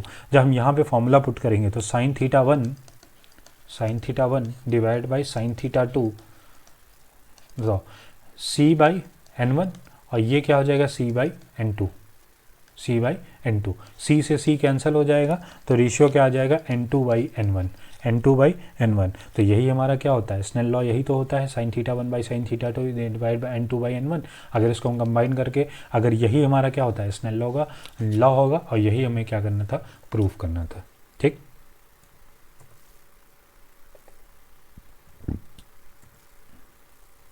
मैं भूल गया कौन से पेज नंबर पे था वो, 27 पे भी नहीं था, 22 पे, 23, जस्ट अ सेकेंड, हाँ 23 आ गया था, 24 पे हमारा वो था पेज नंबर पे, हाइजीन प्रिंसिपल हमें प्रूफ करना था। और नेक्स्ट हमारा था 25 में नेक्स्ट क्वेश्चन है, बी पार्ट है, young double slit experiment using monochromatic light of wavelength 600 nanometer interference pattern was obtained on a screen kept 1.5 meter away from a plane of a two slit. Calculate करना distance between the two slit if the fringes separation fringed width was found to be a 1 mm। 1 millimetre पे हमें क्या मिल रही है, fringe width मिल रही है। तो अगर हम पहले अगर बात करें तो हमारी वेवलेंथ कितनी दी गई है 600 नैनोमीटर को कन्वर्ट करना है तो 10⁻⁹ से मल्टीप्लाई करेंगे और किस में हो जाएगा, मीटर में। अगर हम इसको सबको सॉल्व कर दें तो ये हो जाएगा 6 × 10⁻⁷ मीटर। तो ये 2 ऐड करेंगे तो -7 हो जाएगा। कैपिटल डी की वैल्यू कितनी दी गई है 1.5 m। हाँ, बीटा की वैल्यू कितनी है 1 mm। 1 mm हमारी कितनी है बीटा की वैल्यू। ठीक है, जो फ्रिंज विड्थ है हमारी कितनी है 1 mm, इसको हम लिख सकते हैं 10⁻³ मीटर। 10⁻³ क्या हो जाएगा, मीटर हो जाएगा। ठीक, अब अगर बात करें तो फ्रिंज विड्थ का फॉर्मूला क्या होता है, B = d λ/d। ठीक, हमें स्मॉल d की वैल्यू निकालनी है तो क्या हो जाएगी d λ/बीटा। अब बताइए d की वैल्यू कितनी है 1.5, लैम्डा की वैल्यू कितनी है 6 × 10⁻⁷ और बीटा की वैल्यू कितनी दी गई है 10⁻⁻3। अब इसको सॉल्व करेंगे, ये आ जाएगा 9 × 10⁻⁴। 9 × 10⁻⁴, इसको हम लिख सकते हैं 0.9 mm मिलीमीटर, क्योंकि यहाँ पे 0.9 -3 आ जाएगा 10⁻³ और 10⁻³ मतलब क्या होता है, मिलीमीटर होता है। 10⁻³ मतलब क्या होता है, मिलीमीटर होता है। तो यही हमारा इसका क्या हो जाएगा, आंसर हो जाएगा। ठीक, आगे बढ़े। थोड़ी स्पीड में तेज़ किया हूँ क्योंकि वीडियो बहुत लंबा चला जाएगा, तो आप लोगों का ज़्यादा टाइम वेस्ट ना हो, इस चीज़ के लिए ध्यान में रखते हुए मैंने वीडियो को थोड़ा स्पीड अप को बढ़ाया हुआ है। अब draw level diagram to show a variation in the intensity of diffraction light with angular position in a single slit diffraction experiment. अब इसका एक तुम्हें डायग्राम नज़र आता है जिसमें तुमने देखा होगा कि तुम्हें वेव नज़र आती हैं और वेव तुम पहले तो धीरे कम रहती हैं, फिर बढ़ती हैं, फिर एकदम से पूरा हाइक पे जाता है। फिर या अगर बुक से देखना चाहें तो देख सकते हैं, मैं एग्जैक्ट डायग्राम यहाँ बनाना थोड़ा डिफ़िकल्ट होगा, तो इस पर टाइम ना वेस्ट करते हुए हम आगे बढ़ते हैं। इसको आप जो ग्राफ है वो ग्राफ कुछ ऐसा अपीयर होता है एग्ज़ाम के अंदर, बुक के अंदर आप लोग देख लीजिएगा, सिंगल स्लिट डिफ्लेक्शन दिखाया गया है। सिंगल स्लिट डिफ्लेक्शन में हल्का सा डिफ्लेक्शन शो होता है अगर हमें एग्जैक्ट पोजीशन पे देखा जाए। अब नेक्स्ट है, you provided with a narrow and the parallel beam of light, state how will you determine experimentally whether it is a beam of ordinary unpolarised light, partially polarised light और completely polarised light. हमें ये चीज़ बतानी है कि अगर आपको provide किया जाता है with a narrow and the parallel beam of light तो स्टेट करोगे how to determine experimentally whether it is a beam of ordinary, मतलब अनपोलराइज्ड है या पोलराइज्ड लाइट है, या कंप्लीटली मतलब पार्शियली पोलराइज्ड है या कंप्लीटली पोलराइज्ड है। 3 मार्क्स का क्वेश्चन है। इसका स्टेटमेंट मैंने लिख दिया पहले ही। our eye can not distinguish between polarised and unpolarised light कि हम नेकेड आइज से नहीं डिस्टिंग्विश कर सकते हैं कि कौन सी पोलराइज्ड है या अनपोलराइज्ड है। तो उसके लिए हम ये क्या यूज़ करते हैं, पोलराइड्स यूज़ करते हैं। ठीक है, पोलराइड्स यूज़ करते हैं।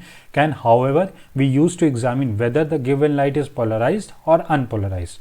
पोलराइड हम यूज़ करते हैं ताकि हम पता लगा सकें कि जो लाइट है हमारी वो कैसी है, पोलराइज्ड है या अनपोलराइज्ड लाइट है। ठीक है, for this the given light is pass through a Polaroid and the Polaroid is rotated about the incident light. मतलब एक बार पोलराइड को हम ऐसे लिखते हैं, ठीक, एक बार पोलराइड को हम ऐसे लिखते हैं और दोबारा जब पोलराइड लगाते हैं तो उसको हम रोटेट कर देते हैं, इसको हम रोटेट कर देते हैं, ऐसे करके हम इसको रोटेट कर देते हैं, मतलब टेढ़ा रख देते हैं।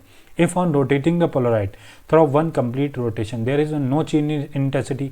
अगर रोटेशन के बाद भी अगर इंटेंसिटी में कोई चेंज नहीं आ रहा है इमर्जेंट लाइट में एनी पोजीशन, तो हमारी लाइट हमारी क्या होगी, अनपोलराइज्ड होगी। मतलब वैसे कि यहाँ से लाइट तो जाएगी पर यहाँ से तो पोलराइज लाइट जाएगी पर यहाँ कोई नहीं जाएगी, तो ये हमारी कौन सी होंगी, अनपोलराइज, और ये पोलराइज लाइट होगी। If there is a change in the intensity of a emergent light and in one complete rotation of the polaroid the intensity become twice maximum or twice zero, then the given light is completely plane polarized।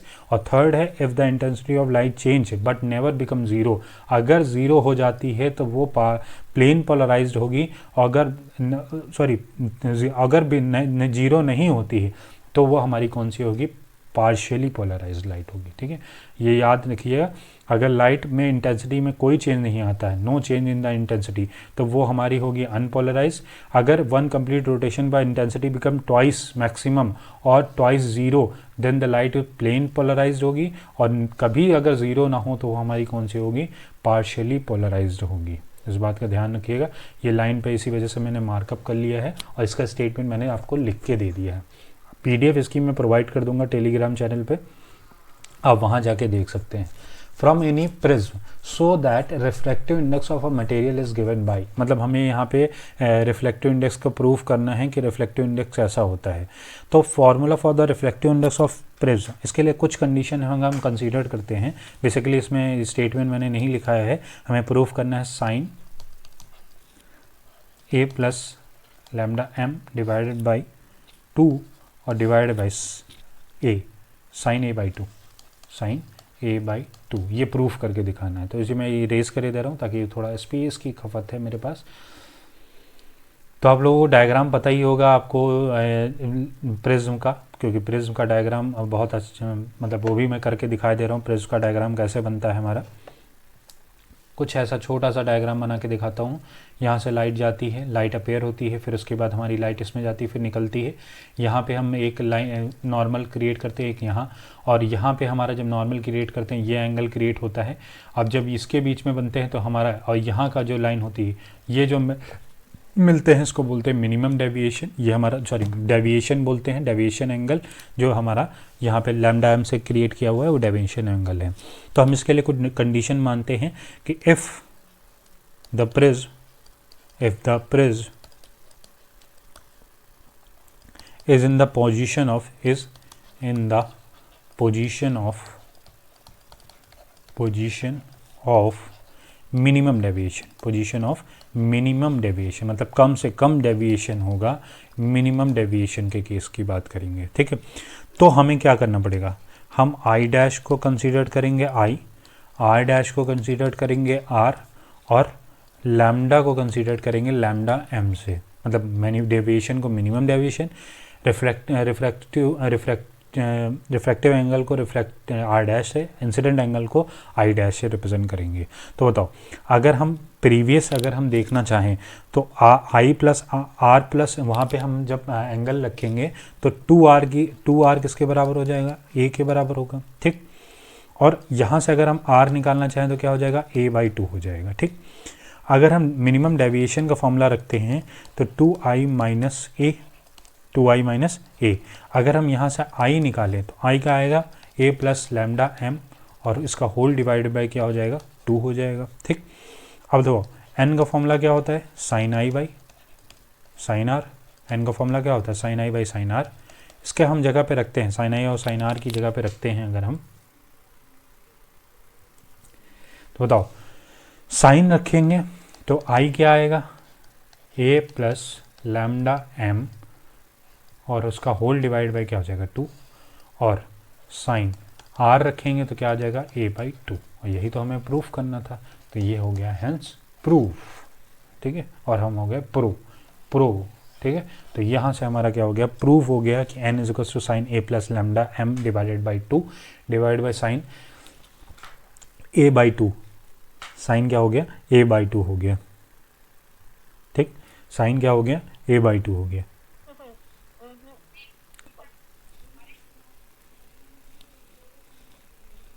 ठीक है।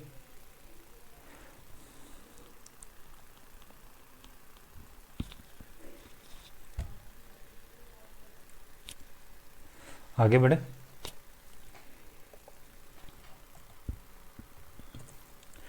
अब for a given shows a parallel beam of monochromatic light incident on a convex spherical surface, radius of curvature 30 centimetre है with separate glass, जिसका reflective index 1.6 दिया गया from air.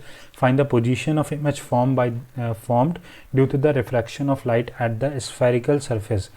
At the spherical surface हमें निकालना है कि हमें क्या था, formed due to the reflective index of the, अब बताओ इसका जो फॉर्मूला हमारा होता है, तो हम अगर बात करेंगे तो यहाँ रिफ्लेक्टिव इंडेक्स कितना दिया गया है, रिफ्लेक्टिव इंडेक्स दिया गया है mu is equals to 1.6, just a second,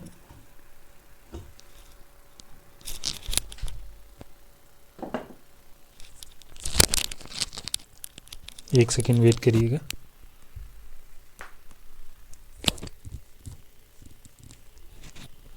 थोड़ा हल्का सा भूकंप आया था कुछ लोगों की वजह से,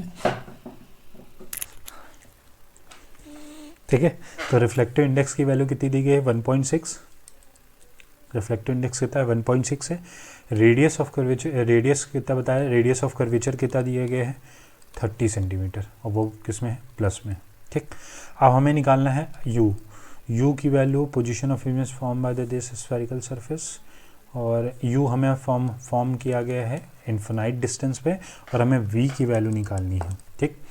फॉर्मूला बहुत आसान सा, mu is equals to mu by V minus 1/u is equals to mu minus 1 divide by क्या हो जाएगा r, ठीक। सबकी वैल्यू हमें पता है, पुट करते हैं 1.6 divided by v minus 1/u कितना दिया गया है इन्फिनाइट है, और 1/इन्फिनाइट क्या हो जाएगा 0, 1/इन्फिनाइट is equals to 1.6 minus 1 divide by radius of curvature 30 centimetre, इसको चेंज करने की ज़रूरत नहीं है।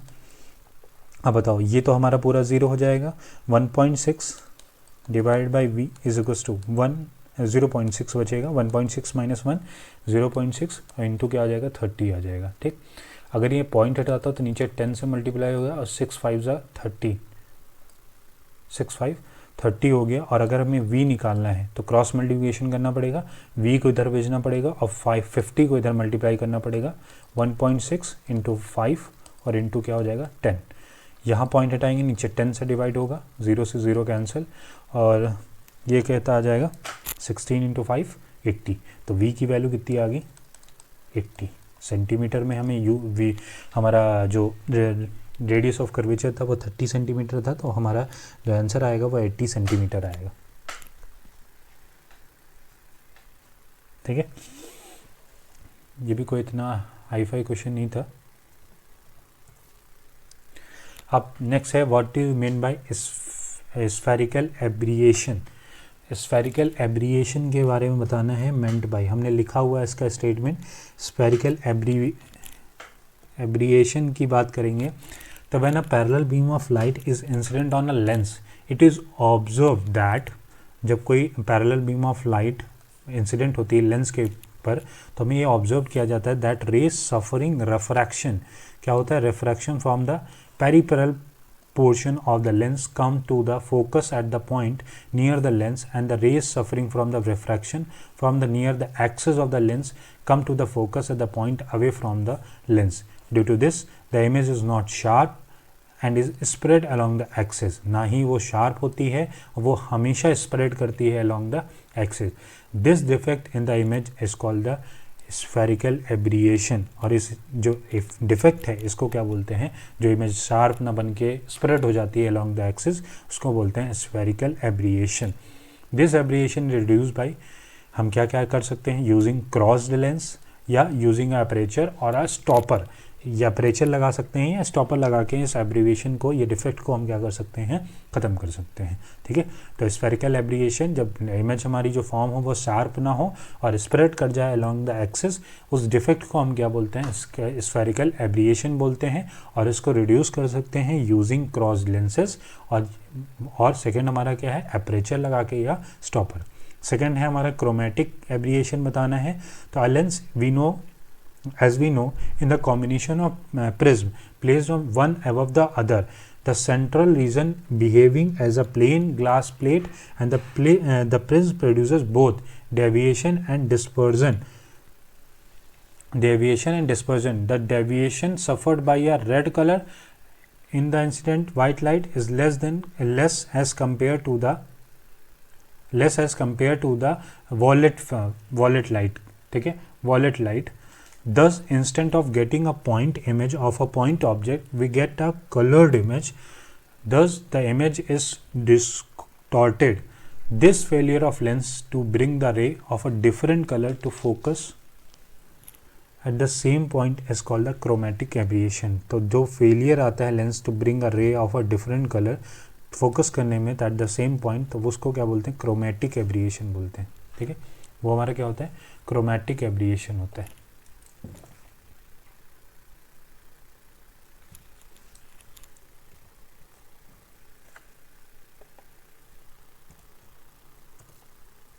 अब नेक्स्ट सेकेंड पार्ट है इसका, how can spherical aberration be reduce minimise, suggest one of method.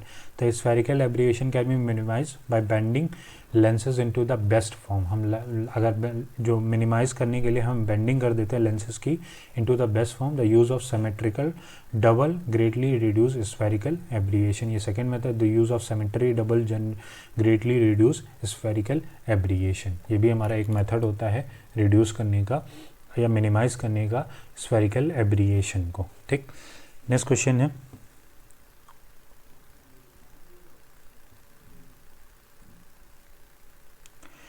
A compound microscope consists of an objective of focal length 2 cm and the eyepiece of focal length 5 cm।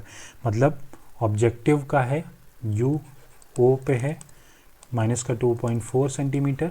ये minus क्यों ले रहा हूँ, क्योंकि आप लोगों को ज्योमेट्री पढ़ाई गई है, जब आपको लेंसेज दिया जाता है तो फोकल लेंथ कितना दिया गया है, 5 सेंटीमीटर, सॉरी फोकल लेंथ हमारा 2 सेंटीमीटर है, सॉरी फोकल लेंथ हमारा कितना दिया गया है, 2 सेंटीमीटर। ऑब्जेक्टिव का फोकल लेंथ 2 सेंटीमीटर। ठीक, और ऑब्जेक्ट केप्ट कितने पे है, 2.4 सेंटीमीटर पे है। ठीक, ऑब्जेक्टिव का फोकल लेंथ, अब हमें वी नॉट की वैल्यू निकालनी है। ठीक, from the objective final image is formed at virtual at 25 D की वैल्यू पे from the eyepiece, determine the magnifying power of the compound microscope is in setup, that is normal use पे हमें निकालना है। तो 1 V naught V O minus 1 U O is equal to क्या होगा, 1/FO। अब बताओ 1/VO क्या होगा, 1/FO प्लस 1/UO। ठीक, दोनों की वैल्यू हमें गिवन है, तो 1/2 अगर इसमें हम पुट करते हैं तो 1/V0 is equal to 1/2 plus क्या माइनस आ जाएगा, प्लस माइनस माइनस हो जाएगा, 1/2.4। अब इसको अगर हम माइनस करें, पॉइंट हटाएंगे तो ऊपर आ जाएगा 10, और इसको अगर हम 12 से मल्टीप्लाई कर दें, ऊपर नीचे 12 से मल्टीप्लाई कर दें, तो 12 माइनस 10 कितना हो जाएगा, 2/24। और 2/24 मतलब 1/12 कितना आ जाएगा, 1/12। तो वी नॉट की वैल्यू कितनी आ जाएगी, 12 सेंटीमीटर। ठीक है, तो मैग्नीफाइंग कितना हो जाएगा, मैग्नीफाइंग पावर अगर तुम्हें निकालना है तो मैं इसका फॉर्मूला बता दे रहा हूँ, m is equals to minus का V0/U0 1 प्लस D/F0। ये फॉर्मूला लगाइएगा, आपका m की वैल्यू यहाँ आ जाएगी, क्योंकि V0 ही मेन था, वही मैंने प्रूफ करके दे दिया। यहाँ पे पुट करना, m की वैल्यू हमारी आ जाएगी इसकी, कि m की वैल्यू क्या निकल के आएगी। अगर नहीं है तो मैं यहाँ पे छोटा सा सॉल्व करके दे रहा हूँ कि m की जो वैल्यू होगी वो 12 डिवाइड बाई माइनस का 2.4 1 प्लस 25, d की वैल्यू 25 दी गई है, 6.5, 5 5 ज़ा 25, 5 + 1 6 हो जाएगा, 6 हो जाएगा और 6 से हम मल्टीप्लाई करेंगे तो यह आएगा लगभग सॉल्व करके m की वैल्यू -30, m की वैल्यू कितनी आएगी सॉल्व करके -30। ठीक है, उम्मीद करता हूँ यहाँ तक समझ में आया होगा आप लोगों को। तो यहाँ तक हमारा हो चुका है।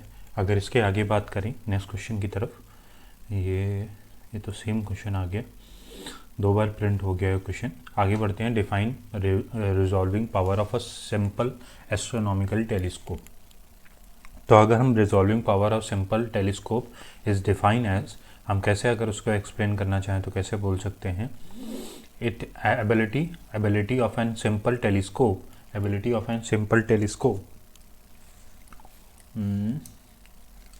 define as ability of a simple telescope to separate point of an object that are located at the smaller angular distance। जो ऑब्जेक्ट लोकेटेड है स्मॉलर एंगुलर डिस्टेंस पे, तो उसको क्या करे, सेपरेट लोकेट कर पाए ऑब्जेक्ट को, वही हमारा क्या कहलाती है, रिजॉल्विंग पावर ऑफ कहलाती है सिंपल एस्ट्रोनॉमिकल टेलीस्कोप। क्योंकि डिस्टेंस बहुत दूर होती है एस्ट्रोनॉमिकल, बड़े बहुत दूर दूर ऑब्जेक्ट को अपेयर करना पड़ता है, तो इस वजह से जो स्मॉलर एंगुलर डिस्टेंस होती है, क्योंकि ऑब्जेक्ट दूर है तो एंगल क्या होगा, छोटा होगा, तो उसको सेपरेटली पॉइंट आउट कर दे ऑब्जेक्ट को, उस वही को क्या बोलते हैं, resolving power of a simple astronomical telescope. Next question है, state 1 advantages of reflecting telescope over refracting telescope. Reflecting और रिफ्रैक्टिंग टेलीस्कोप के बीच में एक 1 एडवांटेज बताना है।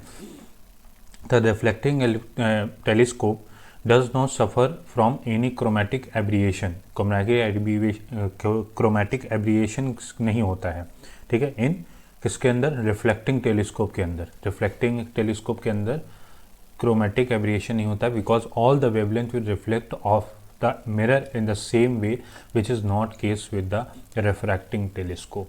ठीक, तो मेन रीज़न क्या होता है, एक एडवांटेज कि इसमें क्रोमेटिक एब्रिएशन नहीं होता है, रिफ्रैक्टिंग टेलीस्कोप में क्रोमेटिक एब्रिएशन पाया जाता है।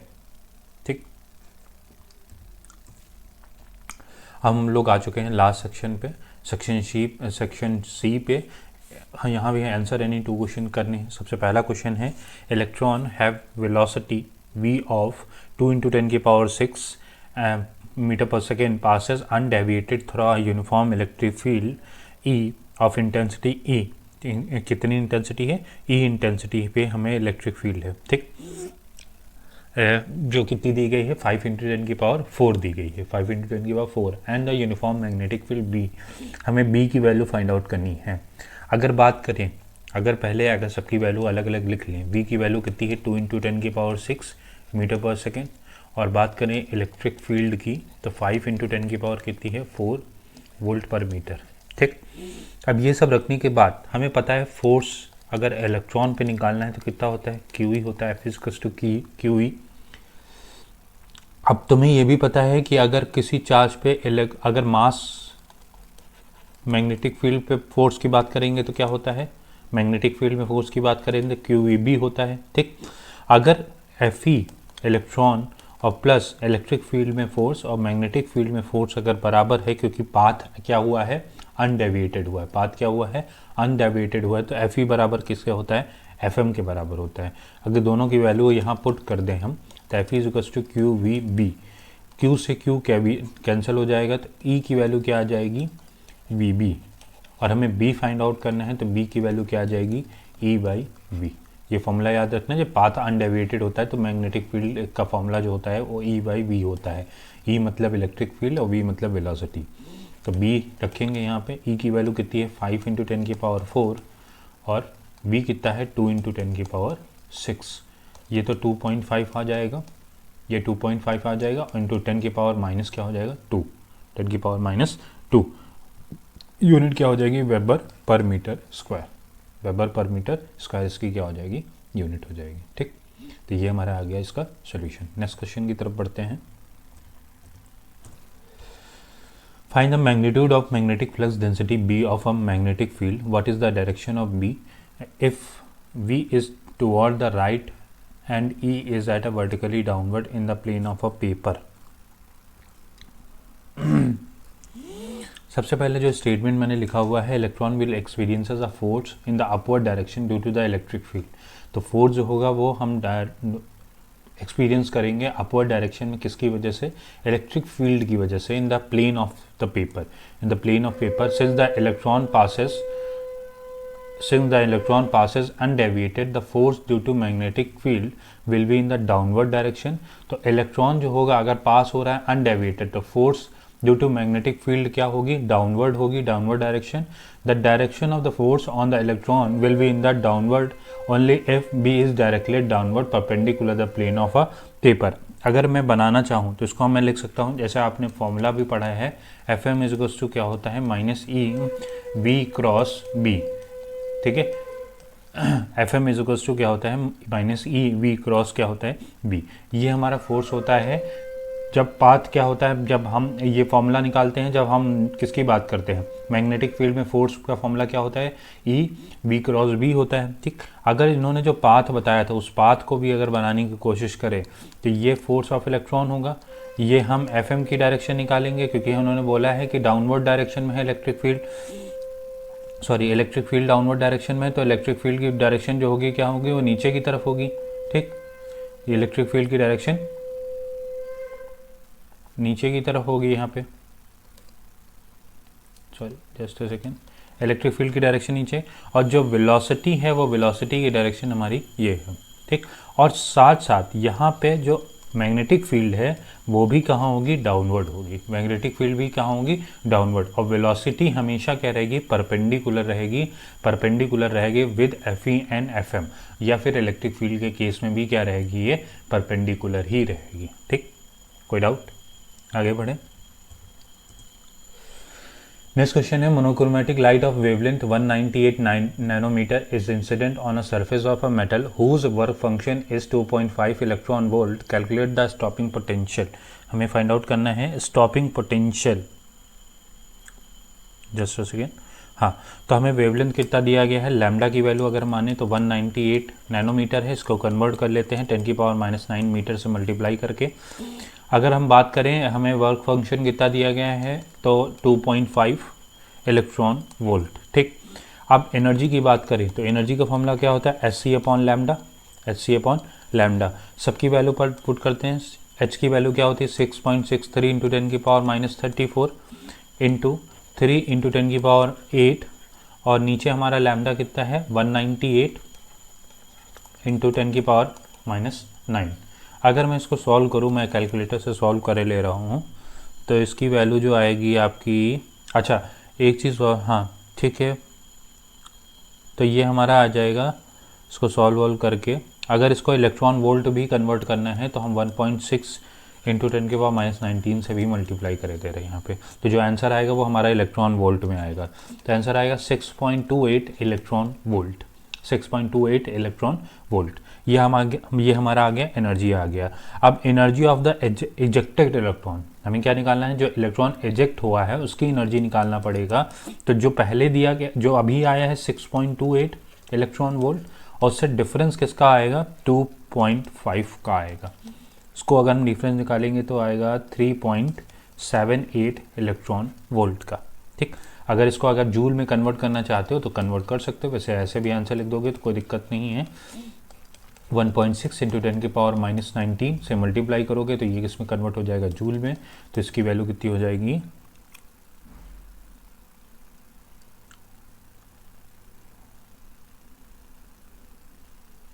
ठीक है. अब इन्होंने ये भी बात बोला है कि V is the potential difference of the electron. अगर V स्टॉपिंग पोटेंशियल है इलेक्ट्रॉन का, तो इसकी एनर्जी की वैल्यू भी किसके बराबर हो जाएगी, 1.6 इंटू 10⁻⁻19 के बराबर हो जाएगी, जो किस में दी गई है, वोल्ट, तो इलेक्ट्रॉन वोल्ट. तो इससे ये वाला कैंसल आउट हो जाएगा. तो जो हमारा वोल्टेज आएगा, स्टॉपिंग पोटेंशियल जिसको हम बोलेंगे, तो स्टॉपिंग पोटेंशियल 3.78 वोल्ट ही आ जाएगा हमारा. क्योंकि इन्होंने बोला था कि जो कैलकुलेट करना है स्टॉपिंग पोटेंशियल ईवी हमेशा बराबर होता है जो हमने एनर्जी निकाला होता है उसके, एनर्जी ऑफ इजेक्टेड इलेक्ट्रॉन के बराबर होता है, क्योंकि इलेक्ट्रॉन वोल्ट में होती है वो. ठीक, नेक्स्ट क्वेश्चन है, ये कुछ अधूरा क्वेश्चन लग रहा है. Energy level of H atom is given by, इसको question energy level of H atom are given by, जहाँ पे En बोला गया है -13.6 divided by n square EV, और साथ साथ बोला गया where n is the principal quantum number, calculate करना wavelength of a electromagnetic radiation emitted by hydrogen atom resulting from the transition कहाँ से हो रहा है, n इज टू 2 से लेके n इज टू 1 तक, हमें ये फाइंड आउट करना है। ये है कंप्लीट क्वेश्चन है, ठीक है। तो अगर हम बात करें अलग अलग, हम पहले निकालेंगे E2 पे, E2 पे कितना आएगा -13.6 पावर 2 का स्क्वायर 4 EV, ठीक। इसको सॉल्व करेंगे तो आएगा -3.4 इलेक्ट्रॉन वोल्ट, ठीक। अगर बात करें E1 पे तो -13.6 डिवाइडेड बाई 1 EV, तो ये हमारा कितना आ जाएगा -13.6 electron volt. Energy at second transition पे माइनस का 3.4 इलेक्ट्रॉन वोल्ट आया है, फर्स्ट ट्रांजिशन में -13.6 इलेक्ट्रॉन वोल्ट आया है, ठीक। अगर हमें डिफरेंस निकालना है तो E2 माइनस क्या करना पड़ेगा E1, E2 minus E1 -3.4 minus minus ये क्या हो जाएगा प्लस हो जाएगा 13.6। इसको मैं माइनस करूँगा तो 3 से पूरा 3 चला जाएगा और बचेगा 10.2 इलेक्ट्रॉन वोल्ट। इसको कन्वर्ट करना चाहते हो तो 10.2 इलेक्ट्रॉन वोल्ट को मल्टीप्लाई करें 1.6 इंटू 10 की पावर -19 से, इसको अगर मल्टीप्लाई किया तो हमारा आंसर जो आएगा वो बेसिकली जो एनर्जी होगी वो जूल में आ जाएगा। हम यहीं पे ये सॉल्व नहीं करते हैं। अब बताओ एनर्जी का फॉर्मूला क्या होता है, अभी बताया था hc/λ होता है।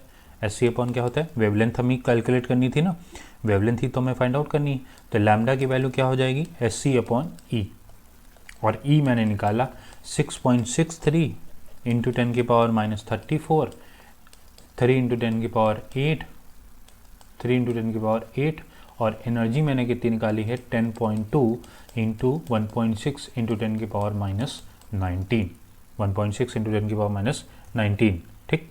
कोई दिक्कत, यहाँ तक तो पूरी तरीके से समझ में आया होगा ना। अब देखो लैम्डा की वैल्यू अगर मैं सॉल्व करूँ यहाँ से तो ये आएगी हमारी 1.2169 इंटू 10 की पावर -7 मीटर, और यही इसका क्या हो जाएगा आंसर। अगर चेंज करना चाहते हो तो इसको एंगस्ट्रॉम में भी चेंज कर सकते हो, दो यहाँ पे पॉइंट को शिफ्ट कर देना, तो lambda is equals to 1216.9 angstrom हो जाएगा, क्योंकि हमें 10 की पावर -10 बनाना है, तो आगे शिफ्ट करेंगे तो पावर क्या होगी -3 हो जाएगी, तो -10 हो जाएगा, तो वो एंगस्ट्रॉम में कन्वर्ट हो जाएगा। ये भी इसका आंसर है, ये भी इसका आंसर है, जो मन हो वो लिखो, आपकी मर्जी, आपका क्वेश्चन, आपका पेपर, आपकी कॉपी, आप जो करेंगे वो सही है, बस सही करना। ऐसा नहीं कि कुछ भी लिख दो गाने लिख के चले आओ, बोलो मेरी कॉपी, मेरा आंसर सही होना चाहिए। नेक्स्ट क्वेश्चन है question number 9, what is Compton effect. देखो it is the increase in wavelength of electromagnetic radiation when these radiation are scattered by 3 electron or from the element of low atomic weight, some of the energy of the incident photon is transferred to the electron due to which wavelength increases। मतलब basically electron transfer होता है, energy incident photon पर transfer होती है, तो electron due to which wavelength क्या करती है, इंक्रीज़ करती है। आप लोग इसको नोट कर लीजिएगा, ज़्यादा नहीं ले रहे हो क्योंकि वीडियो बहुत लंबा होता जा रहा है। नेक्स्ट है, ये भी है इंसेंटिव, ये भी मैंने लिख दिया है, आप लोग इसको रीड कर लेना, सेम स्टेटमेंट है, आप लोग इसको बना सकते हैं। Intensity of ejected X-ray depend upon, क्योंकि अब एक्सरे कट गया है हमारे सिलेबस से, इस वजह से मैं इसको ऐसे ही छोड़ रहा हूँ। ये एक्सरे इमिट हो गया है हमारे सिलेबस से, बोर्ड की बेसिस पे हमारा एक्सरे अब नहीं बचा। नेक्स्ट है, खाली पेज आ गया, ये क्या हो रहा है। Next, complete the following table for the radioactive element whose half cell is 5 minute, assume that you have 32 gram of element at start, और जहाँ पे टी टाइम कितना है 0 है, 3 नंबर का है। Now using the data plot the decay curve. Decay curve आप लोगों को बनाना, मैं नहीं बनाऊंगा भाई, सीधी सी बात है।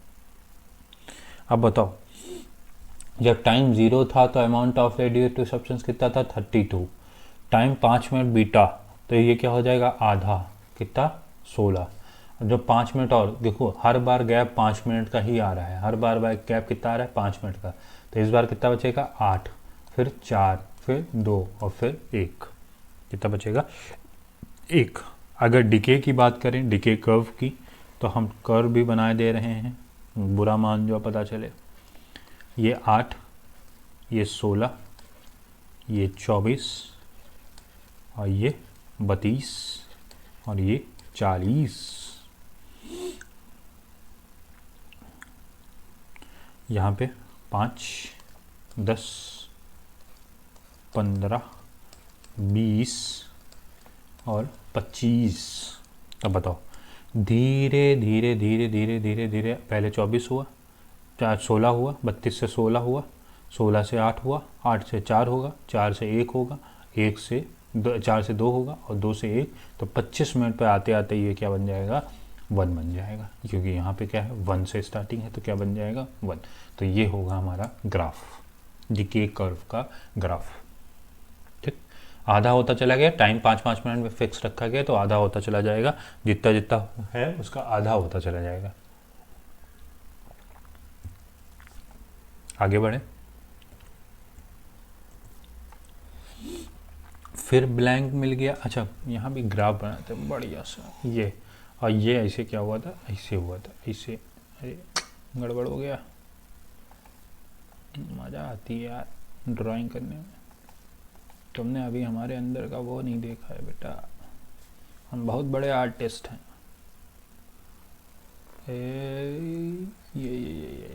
ये देखो बना, ये 25 पे आ गया और शुरुआत में कितना था, 32 था। ये धीरे धीरे डीके कांस्टेंट क्या हो जाएगा, कम हो जाएगा। Calculate the energy release when a electron annihilated positron. कितनी एनर्जी रिलीज होगी जब इलेक्ट्रॉन इनिहिलेट करेगा किसको, पॉजिट्रॉन को। पहले अगर मास निकालें, total mass converted into energy, तो टोटल मास कितना कन्वर्ट होगा एनर्जी के अंदर। जब पॉजिट्रॉन की बात हो रही है तो मास का मल्टीप्लाई करेंगे 2 से, 9.1 इंटू 10⁻31 kg। ठीक है, पॉजिट्रॉन के डबल मास ऑफ होता है इलेक्ट्रॉन के। ठीक, अब बताओ E इज इक्वल्स टू क्या होता है, mc²। E is equals to क्या होता है, mc²। मास कितना है, 2 इंटू 9.1 इंटू 10⁻31 और एनर्जी कितना है, देखो sorry, speed of light 3 into 10⁸ का होल स्क्वायर। अब E कितना आ जाएगा सॉल्व करके, अगर मैं 9.1 को मल्टीप्लाई करूँ पहले 2 से, 9.1 इंटू 2 और फिर उसको मल्टीप्लाई करूँ 9 से, तो आएगा 163। यही आएगा ना, 163, 163.8 और इंटू 10 की पावर। बताओ ये 16 हो जाएगा, ये 16 हो जाएगा, तो -31 से अगर मैं 16 ऐड करूँगा तो बचेगा माइनस का 15। कितना बचेगा, 15। अब बताओ ये जो आया है ये किस में आया है, जूल में आया है। ये किस में आया है, जूल में। अब इसको कन्वर्ट करना है हमें इलेक्ट्रॉन वोल्ट में, तो 163.8 इंटू 10⁻15 को डिवाइड करेंगे इससे 1.6 इंटू 10⁻19 से, और ये कन्वर्ट हो जाएगा किस में, मेगा इलेक्ट्रॉन वोल्ट में। किस में, मेगा इलेक्ट्रॉन वोल्ट। ठीक, अब बताओ जब हम इसको डिवाइड करेंगे, मेगा है ना तो उसको 13 भी लिख लो, क्योंकि माइनस भी होगा ना, तो 13 ले लो। ये इलेक्ट्रॉन वोल्ट में ही रखो, ज़्यादा ठीक है। मेगा क्यों फालतू के अपने दिमाग लगा रहे हो यार, बोलता हूँ फालतू का नहीं सोचने का। 19। अब बताओ इसको अगर कन्वर्ट करेंगे तो क्या होगा, 1.02 इलेक्ट्रॉन वोल्ट इसका आंसर आ जाएगा। यही आएगा ना, 163। एक बार रीचेक कर लेते हैं, 1.61। हाँ, -15 बनाने के लिए इन्होंने क्या किया है, अगर एग्जैक्ट आंसर लिखे हम, एग्जैक्ट आंसर अगर हम कॉपी करें तो क्या आएगा हमारा, वही आएगा जो 10.23 इंटू 10 की पावर, ये हो जाएगा -4 इलेक्ट्रॉन वोल्ट, क्योंकि +19 ऊपर जाएगा तो क्या हो जाएगा, +4 आएगा, +4 आएगा। ठीक, कितना आएगा, +4। अब अगर भी इसको मेगा इलेक्ट्रॉन वोल्ट में कन्वर्ट करना चाहते हो तो कर लेना, वो कर लेना तुम लोग, मैं नहीं जाऊँगा पीछे। नेक्स्ट क्वेश्चन है, ये तो मैंने शुरू वाला ही किया था। Draw a label diagram of a solid which is an insulator. What is the main difference between the diagram and that of the semiconductor? तुम्हें बनाना है कंडक्शन और वैलेंस बैंड का, कंडक्शन बैंड और वैलेंस बैंड का energy gap, क्योंकि diagram बनाना है। तो diagram में बना दे रहा हूँ। पहला वाला जो ऊपर होता है उसको क्या बोलते हैं हम? कंडक्शन बैंड बोलते हैं। क्या होता है? Conduction band. क्या होता है ये? Conduction band.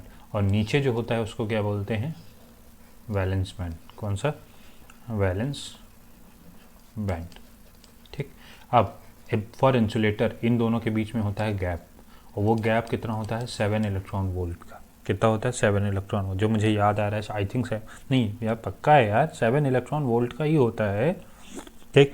ये होता है एनर्जी गैप बिटवीन द, तभी वैलेंस बैंड से इलेक्ट्रॉन जो होते हैं वो कंडक्शन बैंड में नहीं जा पाते हैं। इसी वजह से हमारा जो कंडक्टर होता है, वो इंसुलेटर जो होता है, वो इलेक्ट्रिसिटी क्या नहीं करता है? कंडक्ट नहीं करता है। अगर बात करें the main difference in the energy band in a solid insulator and that of the conductor is in the case of insulator there is a wide energy gap and the valence band and conduction band, whereas this gap is small in case of semiconductor. अगर बात करेंगे conductor की, तो conductor में overlapping होती है एक दूसरे की, इनमें प्यार मोहब्बत होता है। प्यार मोहब्बत किसका होता है? वैलेंस बैंड का होता है और कंडक्शन बैंड का होता है। ठीक है।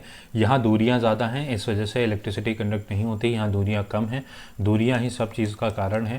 जब अगर दूरियाँ कम होंगी तो प्यार भरेगा, और जब दूरियाँ ज़्यादा होंगी तो प्यार और कम होगा। ये फैक्ट नहीं होता है। आ जाओ पढ़ाई पे आ जाओ, ज़्यादा दूरियाँ ना नापो। नेक्स्ट है figure below show that the circuit of electronic device a rectifier. Which electronic device, a rectifier, an amplifier or oscillator does the above circuit represent? ये क्या है? ये कट गया यार, ये भी सिलेबस आउट हो चुका है। ये हमारा कॉमन इमीटर एम्पलीफायर है, ये सिलेबस हट गया यार, छोड़ो उसको, आगे बढ़ो।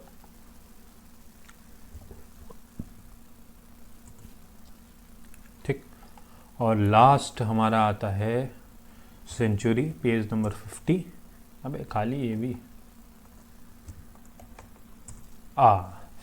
Thanks for watching. बहुत बहुत धन्यवाद आप लोगों का। आपका दिन शुभ हो, आपकी यात्रा मंगलमय हो। जो बोर्ड की तरफ आपकी बढ़ रही है, आपकी यात्रा मंगलमय हो। Thanks for watching. मिलते हैं, फिर से ही मिलेंगे हम एक पूरे ईयर को सॉल्व करते हुए नेक्स्ट क्वेश्चन। और रिक्वेस्ट यही है कि चैनल को सब्सक्राइब ज़रूर करिएगा और ज़्यादा से ज़्यादा लोगों तक शेयर करिएगा, लाइक करिएगा और जो मन में है वो करिएगा। ठीक। तो ठीक है, चलिए मिलते हैं नेक्स्ट क्लास के अंदर। तब तक के लिए बहुत बहुत धन्यवाद। Thank you so much.